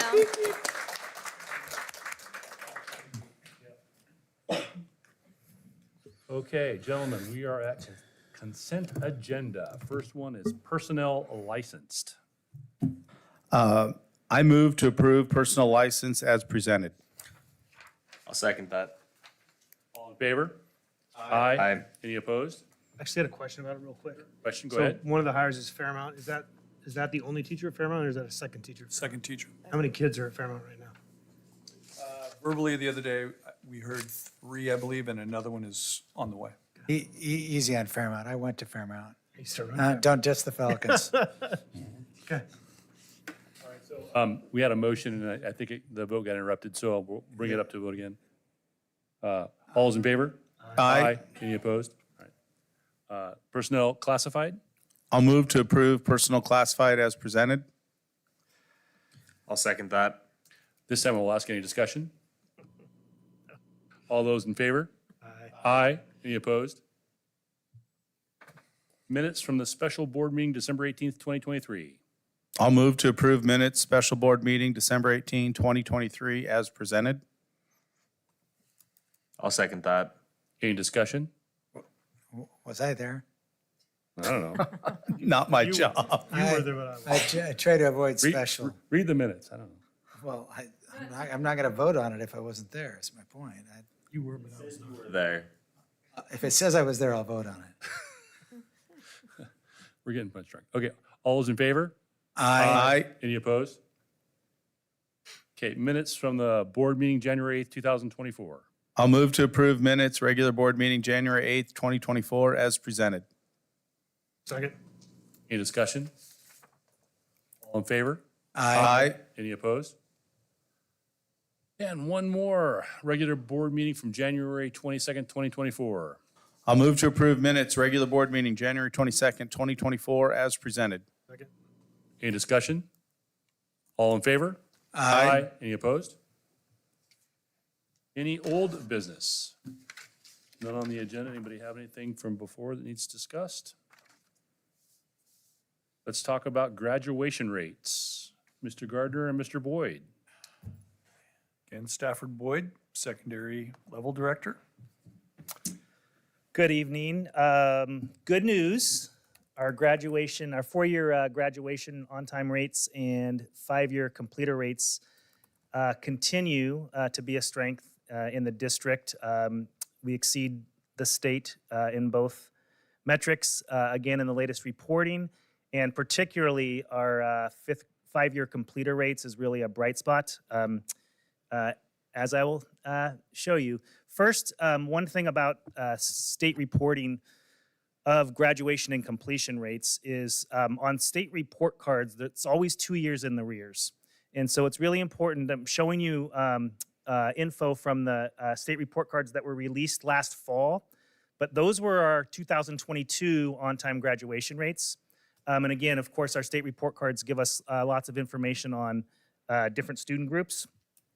So our last reporting was that 84% for on-time graduation, and then for five-year completion, which is a different group of students. So even though that group finished the same time in 2022, they started a year earlier. They're the five-year completers. 89 was where we were last year on the report card, and then every January, usually mid to late January, the state then releases the actual graduation and completer rates from the previous June. So that's what I'll be reporting to you now. And one thing that in your board packet are lots of details of this summary slide here based upon student groups, and I think we go back 10 or 11 years by school and by district, and the state is in there too. And then you can see over the last 11 years, different student groups have been added because we really want to get a better sense of which students are being successful and why. So really high level, I think, again, you can see in that top row there, as a district, again, we exceed the state in both our four-year graduation rate for our ninth graders that started in the year of COVID, and then our five-year completer rate for the ninth grade cohort that started the year before COVID hit, so they were 10th graders during COVID. I want to really to point out there is the difference between our four-year graduation rate and the state, and then our five-year completer rate in the state, because that's a trend that you will see kind of through all student groups. And so really at that five-year completer rate and making sure we get kids to the finish line, even though it may take some longer. Again, really a strength of ours, and it's been a strength for a while. Could you go back to that slide? One thing that really jumps out to me that I think is important to see, AOS at 39.5 and 85.1. It looks like we're capturing a lot of those people that go to our option school in their fifth year. Correct. And also, anytime a student chooses to get a GED, say they choose to do it in their third year of high school, right? That moves them out of our four-year graduation rate and into our five-year completer rate.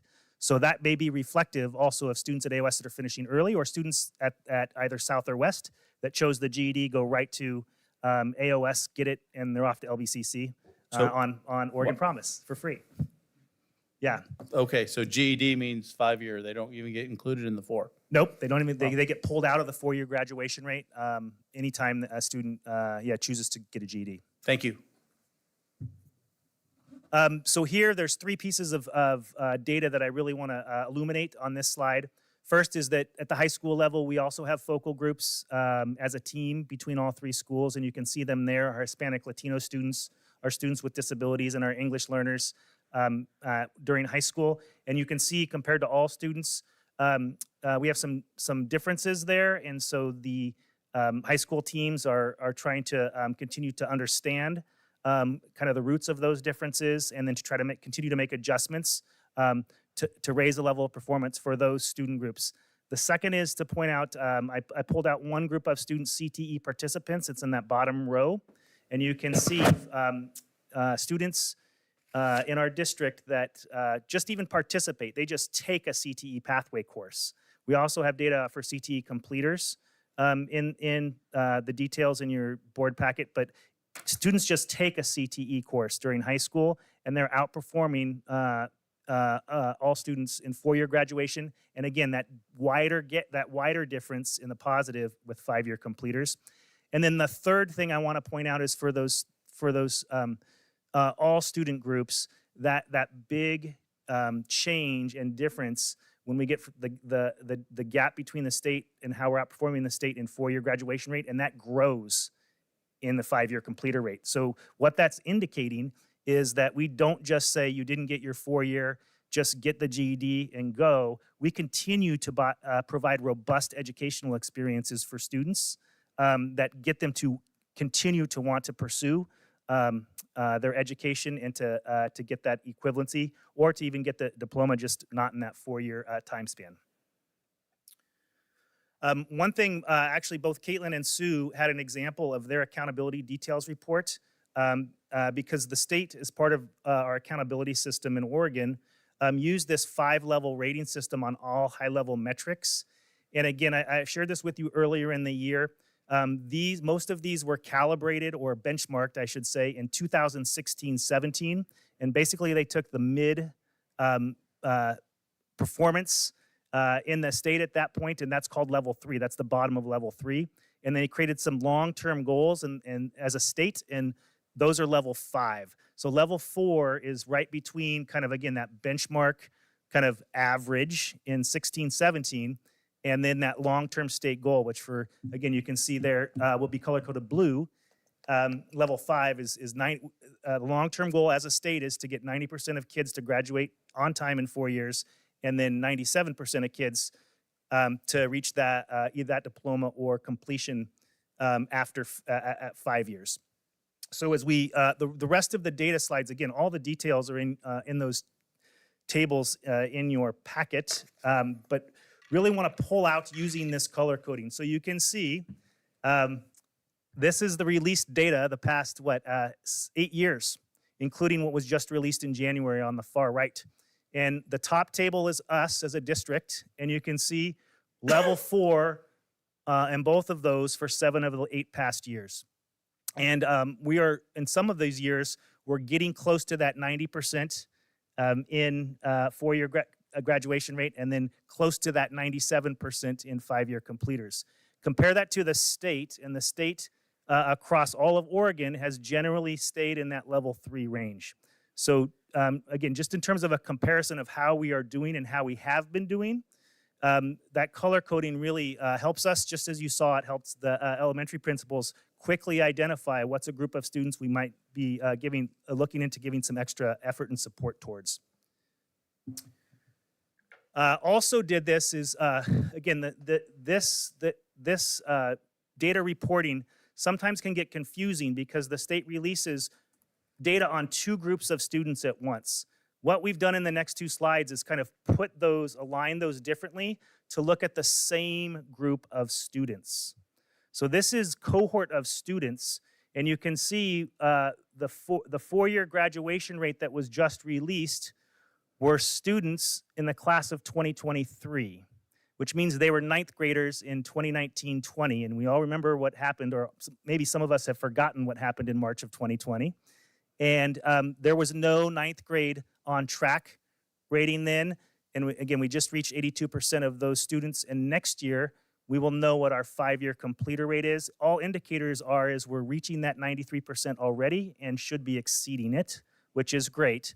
But if you look back at, say, the effects of COVID, you can see kind of those effects through the past 4 years. But what I think is the best trend to celebrate is if you take the students that were sophomores when COVID hit, less than 80% were on track at the end of 9th grade. COVID hit, we got 84% of them to the finish line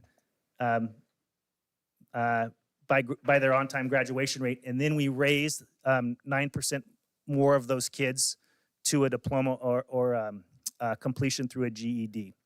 And that's a trend that we've had going back the past 8 years. Compare that to the state just visually on that color coding, that level system. You can see, again, we've been existing in graduation and completers at that level 4 most of the past 8 years, compared to the state, which is, again, maintained at the level 3 level of performance. Last but not least, just sharing, if we had to take a snapshot of what are a lot of the things that contribute to this level of success, it's continued prioritizing and refining of a lot of initiatives. The first is our 9th grade support success systems. We've pivoted to try to get better at that the past few years. I will say, though, is those really, systems like that have been in place at both high schools, West and South, particularly at West in those grade level support systems. I think you heard John talk about them as the MTSS systems at high school. South has also shifted to a grade level support system this year. So both high schools being on those same grade level support systems, we should really start to continue to see positive outcomes out of that. Also, all 3 schools provide credit recovery opportunities for students both during the school year and during the summer. Our Albany Options School, which was already asked about, we staff that at a much lower rate than West and South. That is one of the key design elements that helps us be successful there, and that is where our GED program is housed. A lot of districts have kids go through LBCC to access the GED program. We have that in-house, and that's actually expanding, and I'm working with Mark Hannon. We're going to get that in Spanish in the next month. So we'll have the opportunity for kids to pursue that and take away the barrier of their English language ability. So that should help. Also, there's always been a lot of conversations here. Our career and technical education opportunities, continue to try to beef those up in our college level courses. If you give kids great things to work on while they're at school, they're more likely to come and more likely to want to finish. Similarly to that, our district used the student investment account addition of funds to take away the barrier of fees at the high school level, particularly around athletics participation, student body fees, and any fees for courses. We have maintained that. Again, it's the addition of the student investment account funds that allow us to continue to do that. Also do that at the middle school level as well. So that's removed a lot of barriers for kids to want to come to school and want to engage, and then eventually, if they're doing that, we'll get them to the finish line. Last but not least, especially for our Hispanic Latino student focal group, continuing to build a diverse and inclusive workforce we know will help students see themselves in our schools and want to reach that finish line. What questions might you have for me?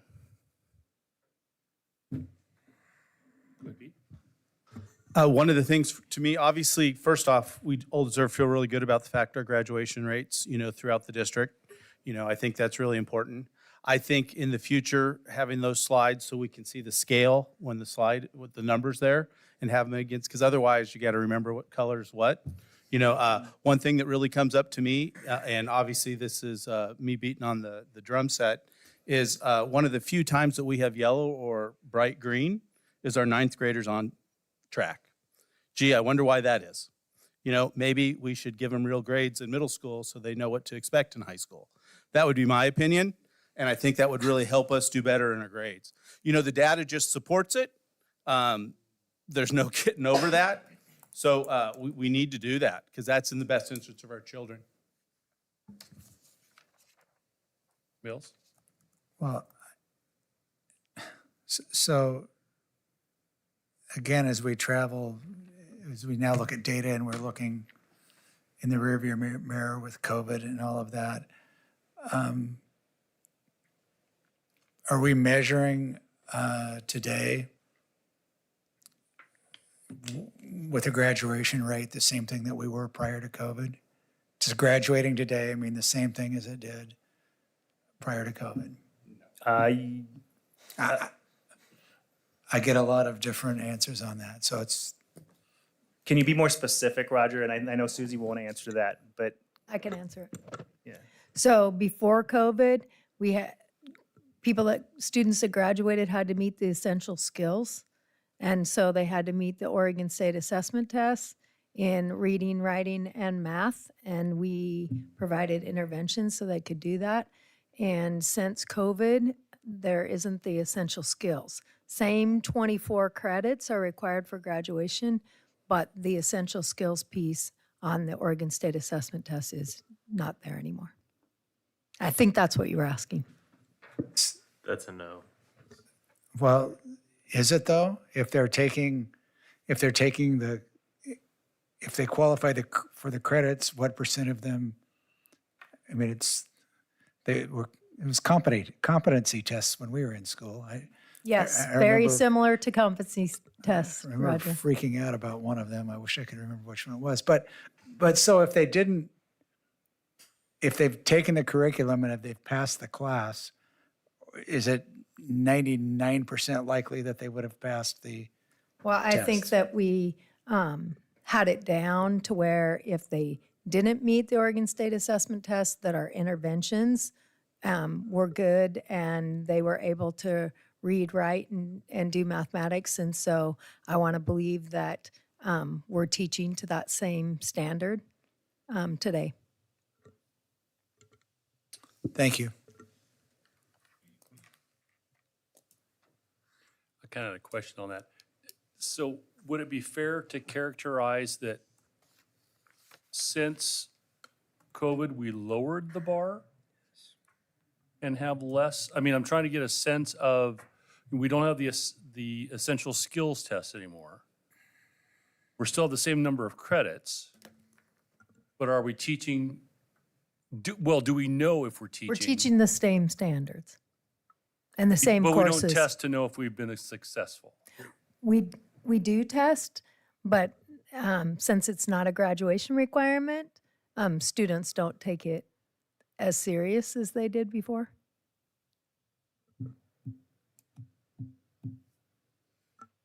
Is that something the district could choose to make a requirement?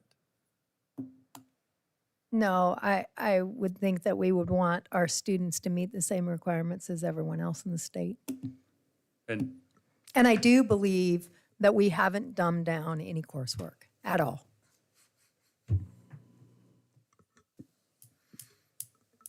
okay. I'll leave that one alone. Stafford, if you go to slide number 5. One of your comments you made that CTE participants have a completer rate or graduation rate, 5-year completer rate at 95% or better. Correct. It's the highest category present Correct. on the chart. Correct. So would it be reasonable to then assume that if we made CTE classes a requirements, we would increase the graduation rate? I'm unsure about that. I don't know, 'Cause actually. Your comment was if the people who took one or more had this kind of success rate. Here's what I do know is when we get students involved in CTE, they're more likely sooner in middle school and in 9th grade. They're more likely to find something that is aligned to their interest and area of strength. For instance, Susie, how many years has the 9th grade CTE wheel been at West? So we have the 9th grade CTE wheel, and South's doing the same thing in the future. And so every freshman takes all 9 CTE rotations for 6 weeks. And so they get to try every single one of them. And then every student after 9th grade has to choose a pathway, and they have to have electives in that pathway. And Brad, I believe that students should again take courses that are aligned to their interests, and that we have robust CTE. What I think the high school teams have discovered and are finding are that students that fail core courses in 9th grade, most 9th graders aren't taking a CTE pathway course; they're taking wheel or some intro level courses. That they're spending a lot of the rest of their high school days taking credit recovery and catching up. And so several years ago, we had no CTE classes at AOS. That now is not the case, as you all know. So students that were going to AOS in the past really had no access.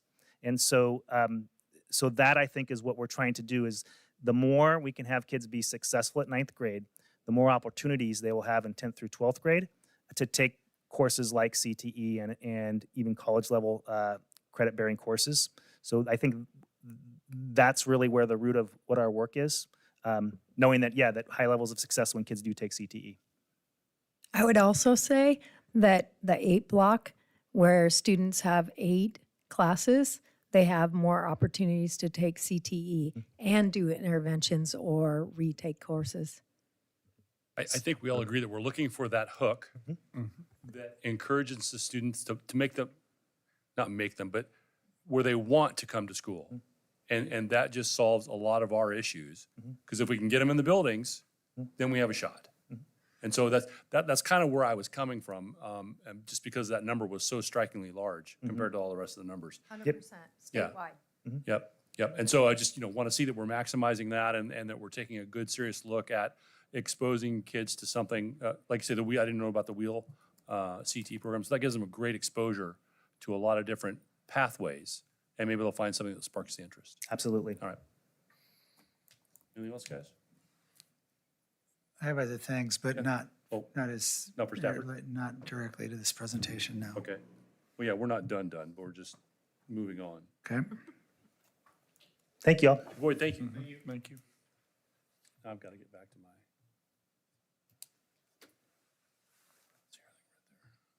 There we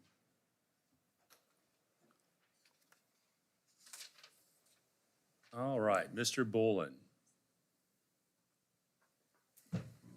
You want our checkbook.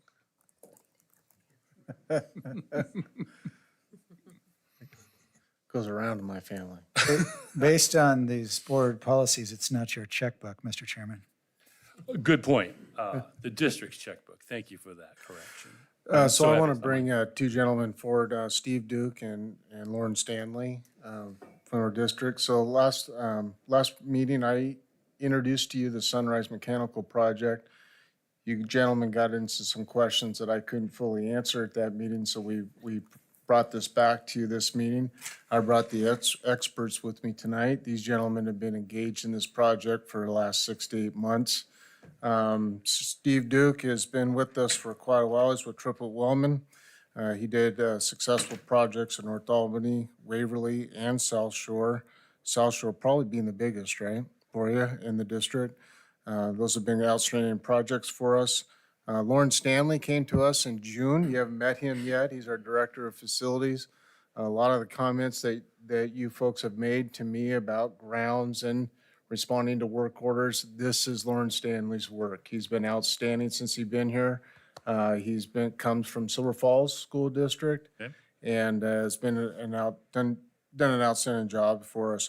So I asked Steve to start the presentation tonight, talk a little bit about CMGC process, what that is related to the district and why the district has chosen that process to go in that route. So he's going to talk about that.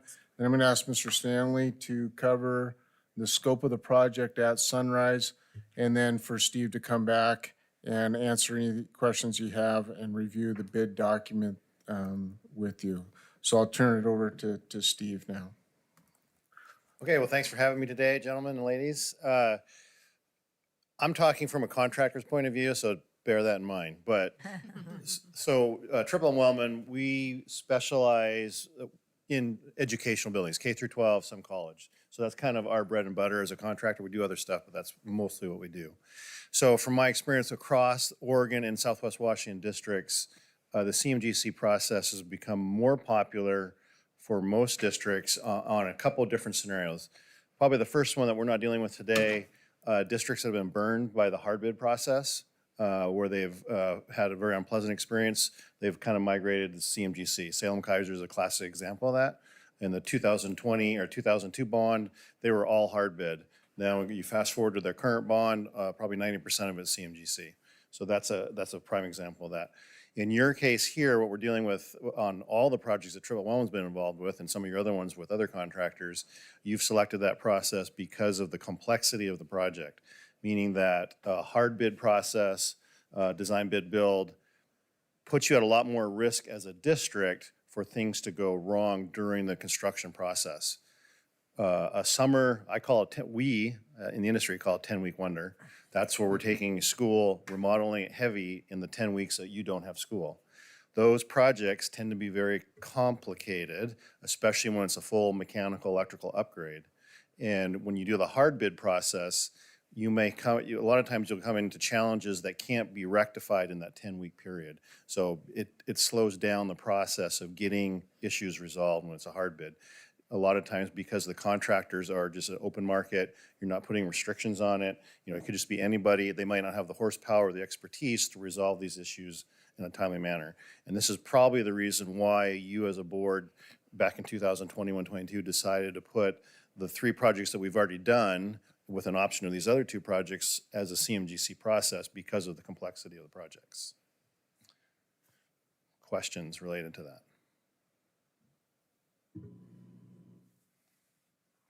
Also in in your board packet, I've added the executive summary with some of the projects that were mentioned before and the questions I received about Liberty. I've asked Mr. Stanley just to talk to you about the scope of the project at Sunrise. Can I go back here just a second? So I'm reading it. In a matter of full disclosure, I spent 4 years on the Construction Contractors Board. Anybody tells me I have 4 years left to live again, I'll ask to do that because it will seem like an eternity. But I'm reading the construction manager, general contractor, project delivery. Construction manager, general contractor, project delivery method allows an owner to engage a construction manager during the design process to provide constructability input. The construction manager is generally based on the basis of qualifications, past experience, or a best value basis. Is that right? That's correct. Okay, so, and I don't intend to mean to question your credentials at all. Those are exceptional. My concern is how do I get to a market valuation for this? Did we just choose you because we liked you? Did other people apply to be the construction manager? So the selection process in 2022 was an open market situation.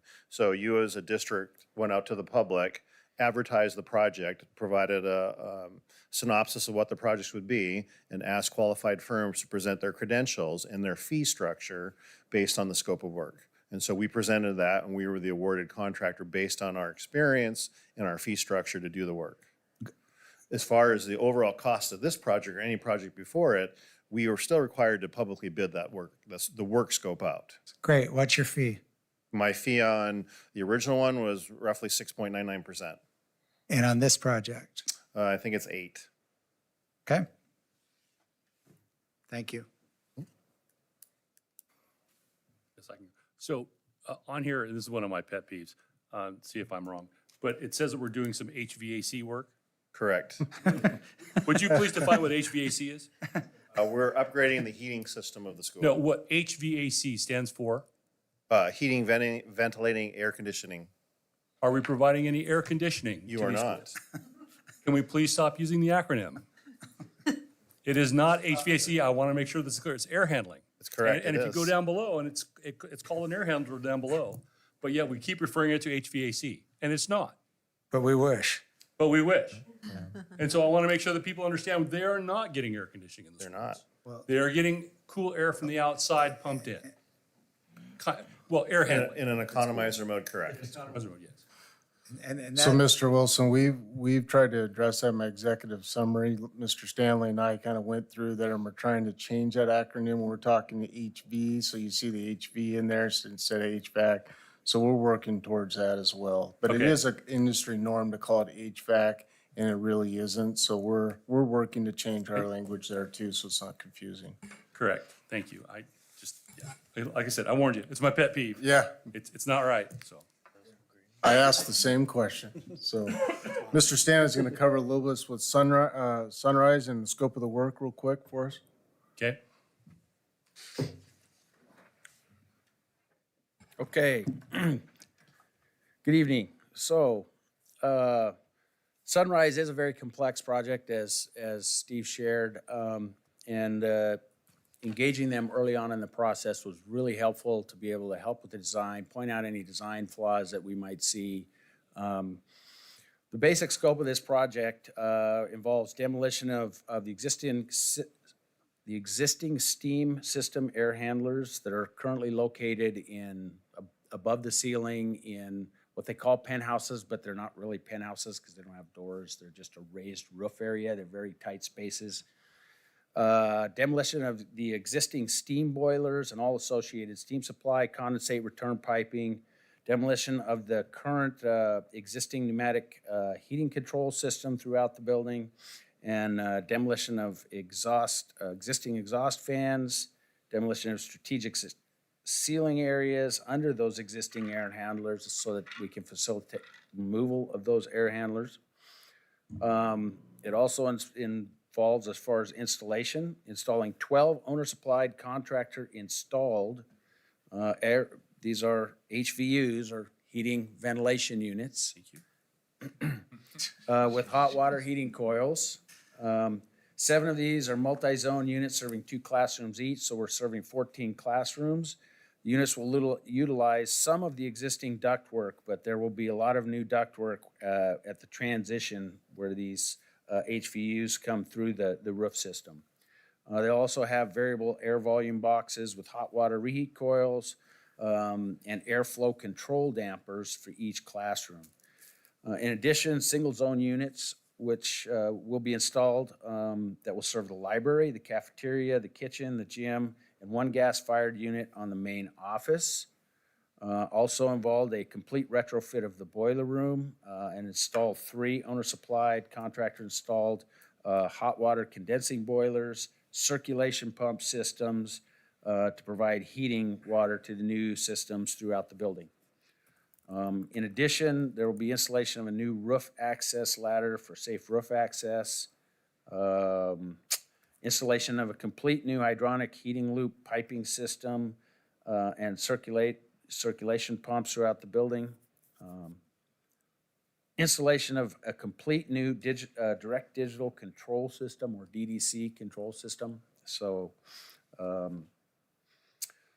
and that will basically take care of all of the components of the new heating system, as well as 4 existing single zone rooftop units, 4 existing unit ventilators, and in addition, replacement of all the exhaust fans serving the building, all structural, mechanical, roofing, electrical, low voltage, fire alarm, and finish work that will be required in this, because a lot of those systems are going to be impacted when we open up those ceilings, pull these units out. So it's a pretty significant project. So if I could characterize kind of what you're doing, make sure I understand it, you're just basically going to rip the guts out of the old system and throw that away. And then we're going to have new boilers and new air handlers so that each room can get not only heat, but also on the economy days can pump in fresh air to try to get some of the heat that's builds up during the fall and the late spring months, so we can kind of have a relative cooling of those rooms without air conditioning. Is that kind of what we're talking about here? That's correct. Okay. So in addition, there'll be CO2 sensors on the thermostats, which will also help for ventilating the spaces. As CO2 levels rise, the economizers will open and bring in more fresh air. Fresh air to kind of keep the oxygen level up. Excellent. And will each room be independent? So that each room will have its own thermostat and sensor and? Yes. Okay, excellent. And that's why subsequently the variable air volume boxes, so it will push more air into the room that has the most demand, so has the ability to control that. Okay, good. Thank you, Lauren. Any questions other than that? So I have a couple. Okay. So what percent of the design phase are we at? So we're at basically 100%. So Okay. we've bid the project to subcontractors at this point through Triplet Wellman. So And have the subs responded? I was going to have Steve address that next. Yeah, so Steve, if you could talk about the bid summary and the bid process a little bit? Yeah, so we publicly bid the project in December. And so we're basically ready to issue contracts to all the subcontractors, the parent low contractors, just waiting for board approval. So the project, so if you green light it, it's ready to go. And we're doing this summer? Correct. Thank you. Yes. So in all cases, was it a competitive bid process where you got at Was. least 3 bids? Yep. Are you surprised at the total cost of the project? No. Okay. Is the number fixed or relatively so? Because we've had some projects in the past that ran away with the original bids. Change orders. So, within the CMGC process, we've put in risk contingency. It's on that spreadsheet. And so those unforeseens come out of that risk contingency. Anything we don't expend goes back to the district. And if you look at the track record with triple enrollment and GAPS on the other 3 projects, we've given the majority of that risk contingency back to GAPS. So I think our track record is pretty good in that respect. Yes, is there unforeseens in the building? Of course.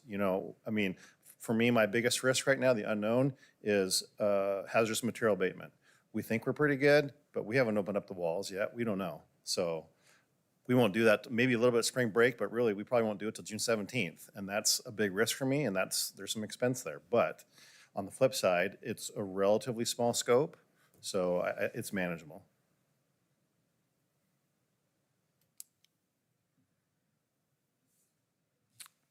Other questions? Mr. Chairman, I move to approve as requested. I have a point of discussion if do we have to do a second first, or? We can do can it in a discuss. second and then we can have a discussion. I'll second that then. Discussion? Do we have to decide between the 2 options at this point, or how does that work because you have the 2 options for the different? So you're approving the higher cost.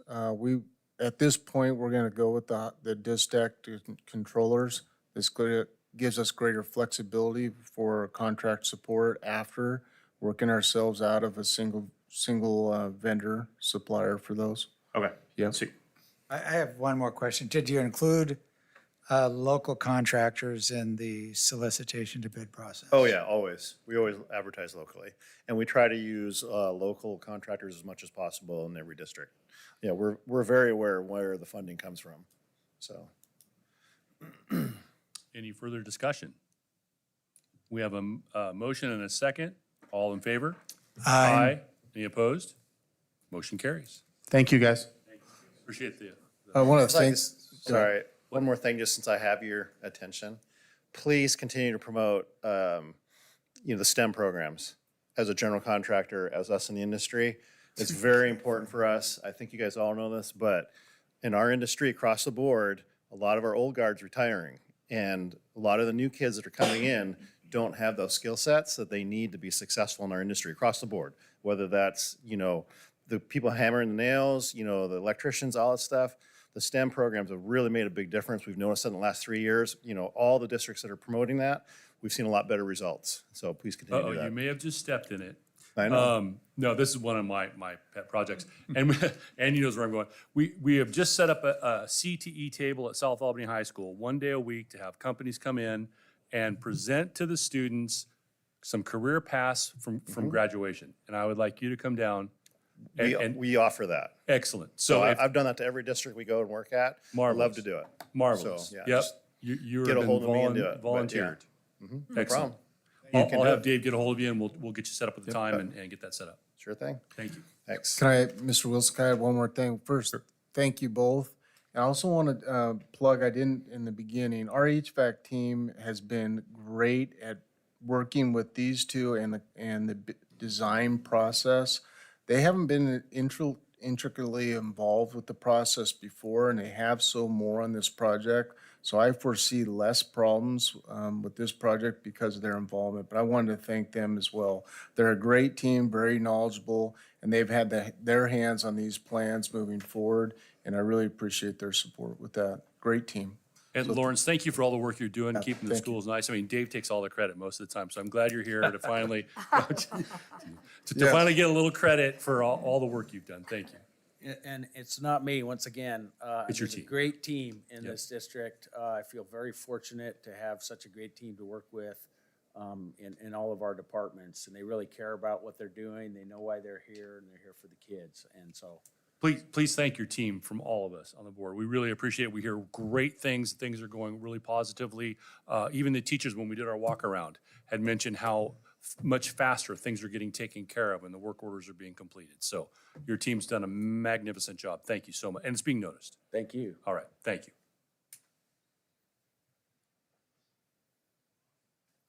All right, Susie, would you like to present the MOU? I would. So, thank you guys for being willing to work with the teachers. And we had 2 ice days on, I won't call it snow days because they were particular ice days on January 16th and January 17th. And the board really wanted to make up those instructional days. And so we have always in this district saved President's Day on February 19th as a snow ice makeup day. And so we will have that as a makeup day. And then on the last day of school, it's usually a half day. And we are now going to make that a full instructional day on June 13th. And so schools will use that as a full instructional day instead of 10, 15-minute period day. And so, essence, we've gotten 2 full instructional days, even though it's really 1.5. Any questions? Just a comment. So I'm not looking to upset the apple cart, and I'll be the one that I'll recommend the motion.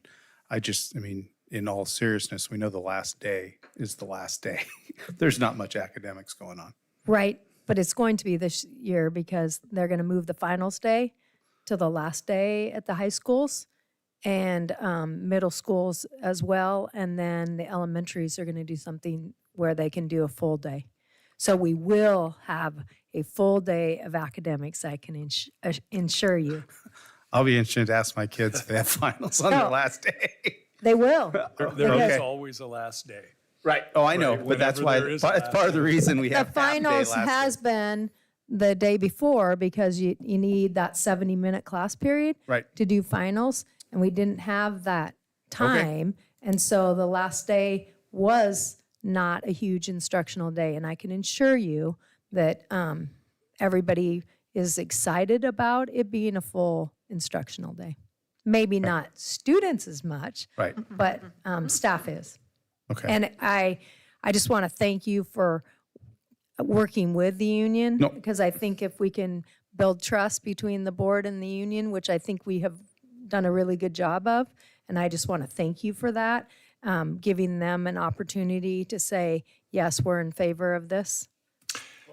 Okay. I'm not looking to fight anything.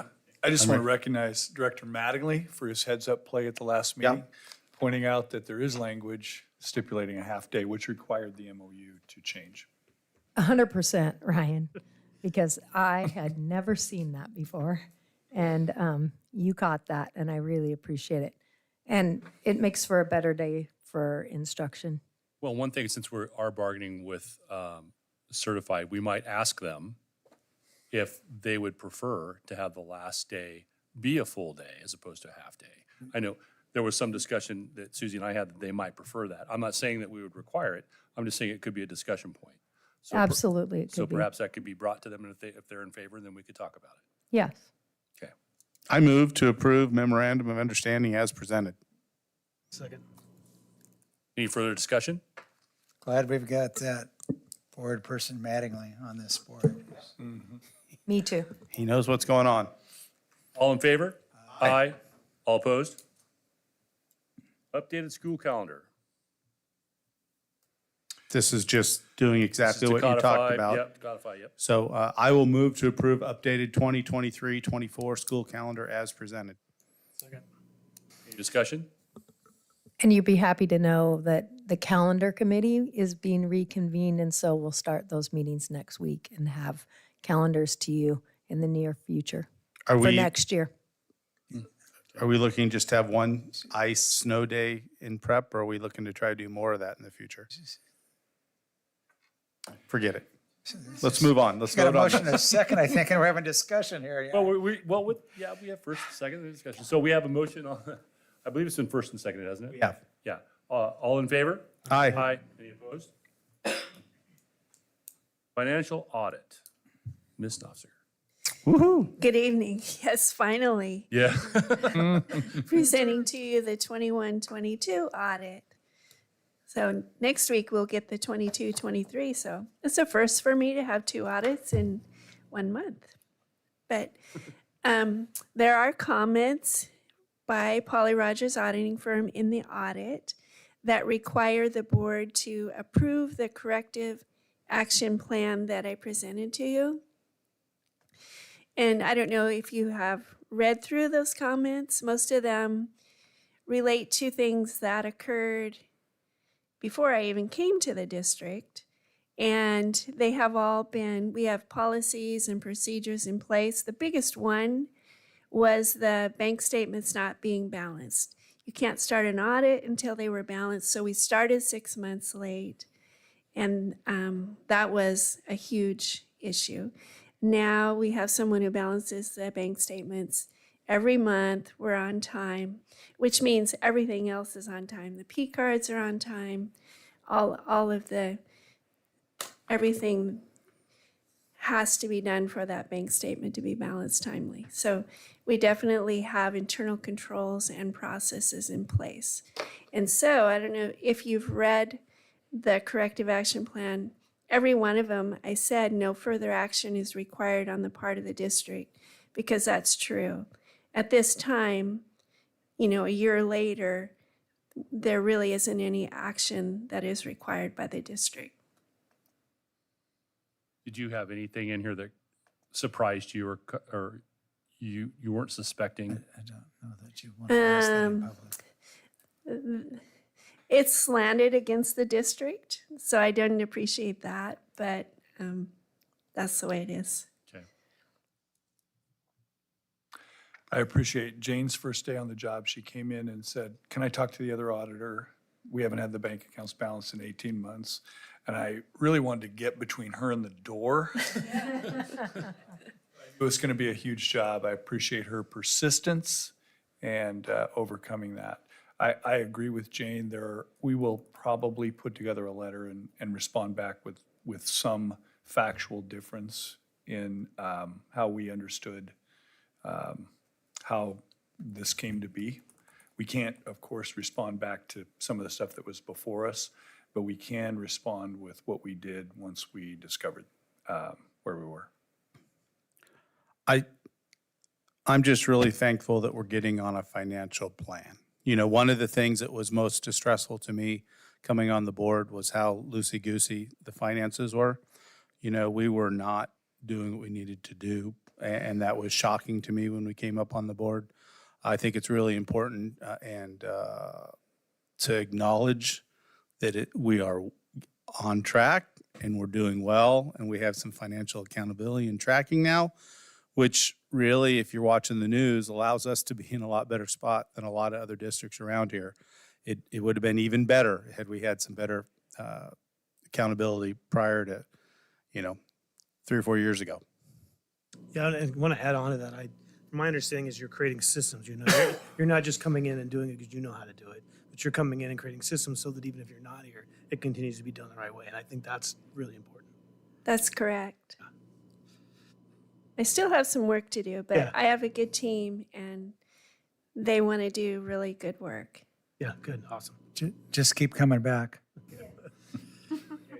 Between her and the door.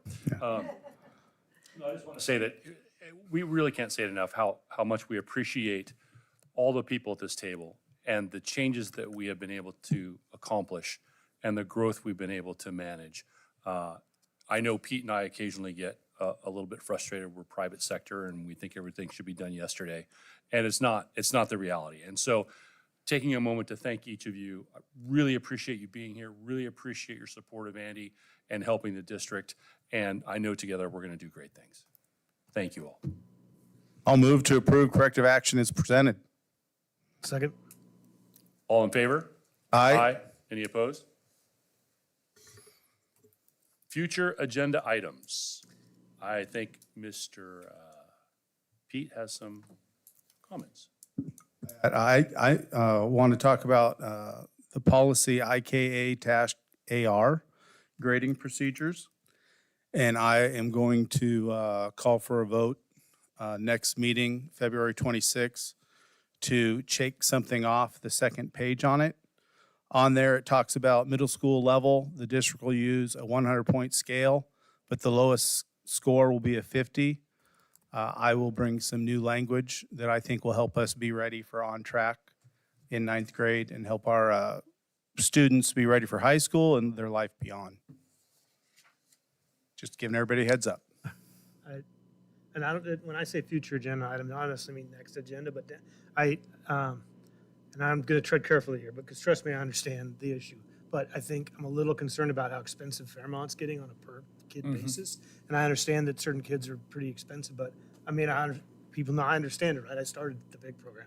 So at some point, that cost per kid doesn't make sense to run our own program, I think. And I just think looking at that and maybe looking at what our kind of our cost drivers and our whole behavioral continuum looks like might be worth as an agenda item or a discussion, or at least something where I'm not sure that's the best use of the dollars at that point, where you got 2 full-time teachers, 4 kids, 4 assistants, and a full-time principal, is my understanding of the current state. So I've asked Krista to begin to look at our incoming students from EISCE, which is the early intervention classrooms, both at Maple Lawn and Clover Ridge, and put together a footprint and put together a plan of, you know, how many special classrooms we need and what that load is. In the long run, by your comments as well as others, looking at the viability of that model, I feel like it is a farm home from Corvallis or a Polk Adolescent Daycare, more of a support setting, because the kids are being lifted out of the special classrooms in buildings to go there. But we don't apply any of the other wraparound services to those kids. So it's just kind of one-on-one. And, you know, Brad mentioned 2 months ago that we have a lot of staff injuries. The majority of our severe incidents come from that. I have listened to one teacher or one aide talk about what their day looked like, and it didn't look like or sound like fun for the kid or the adult. And there's no expertise being brought to that as well. And so looking at that, my hope would be that we can find in the ESD and in the region partnerships to build something different and still utilize that. And we would provide that building because it would help us as well. Yeah. So we'll once we see that as we go into budget work, it'd be great to have her just come and share with you what we see. Okay. Okay? Any other business? Yeah, I got Go ahead. potential future agenda item. I'll just talk about it and we'll figure out what to do about it. But every presentation we get from every school causes me to, I guess, reset, for lack of a better term, emotionally. The cost of COVID and the lasting impacts and the really hard work that teachers and everybody in the district are doing to try to overcome that. There were governance problems that caused things to happen the way they happened in this state. One of which was that, in my view, things were able to be closed over a long period of time without elected officials voting on that at the state level and at the local level. And you know, at the state level, the governor did that, leveraging a statute that foresaw a nuclear war that was written back in the 50s. I, to this day, don't know that the state of Oregon is seriously, the legislature is seriously considering updating their statutes to deal with a matter like this in the future. And likely at the local level, this district was amongst the first to close and it was amongst the last to reopen. And I've been reluctant to bring it up before now because I don't want to cast stones. What I do want this district to do, and I guess education in the larger scope, to learn from what we did, learn what happened, and do some analysis and be smarter about it going forward. And Superintendent Gardner, tell me if somebody's doing a deep dive on an analysis comparing districts that closed when and what they did while they were closed and when they reopened and where they are now. I've not heard any of that kind of activity, and it's just troubling to me. And I don't know how or where we could get that information, but if we don't capture it as we're going along here, it will be hard 10 or 15 years from now to recapture that information and to be smarter about it. So I guess my ask of you, Superintendent Gardner, is to look, to check. I don't even know who you would call. But make a few inquiries about whether or not anybody's even doing that analysis. And the only other thing that I can do, that we can do, is ponder a correction or modification, at least at the district level, that if a district is going to, if this district would be closed for more than X number of days, it would require a vote of the school board to continue that closure.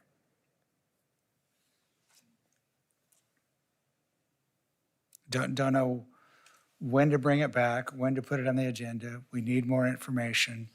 But I can't continue to sit here meeting after meeting and hear about the consequences of what happened without scrubbing. Would there be some best practices going? No two situations are exactly similar or exactly the same. I get that. They can be similar. But we really need to look at it. And I don't mean we, just the GAP School Board, but education and society. And I don't see it happening, and it troubles me. I'm not certain, in fact, I would be fairly certain that there are many doctoral students that are doing dissertations now on exactly that. And we may be able to see that a few have been published. It won't be Albany's data versus the world, but there may be somebody already working to research that. So We'll kind of look around for that. Okay, all right. Yeah. And I'll just, So I believe with that, I would entertain a motion to adjourn. I move to adjourn. All in favor? Aye. We are adjourned.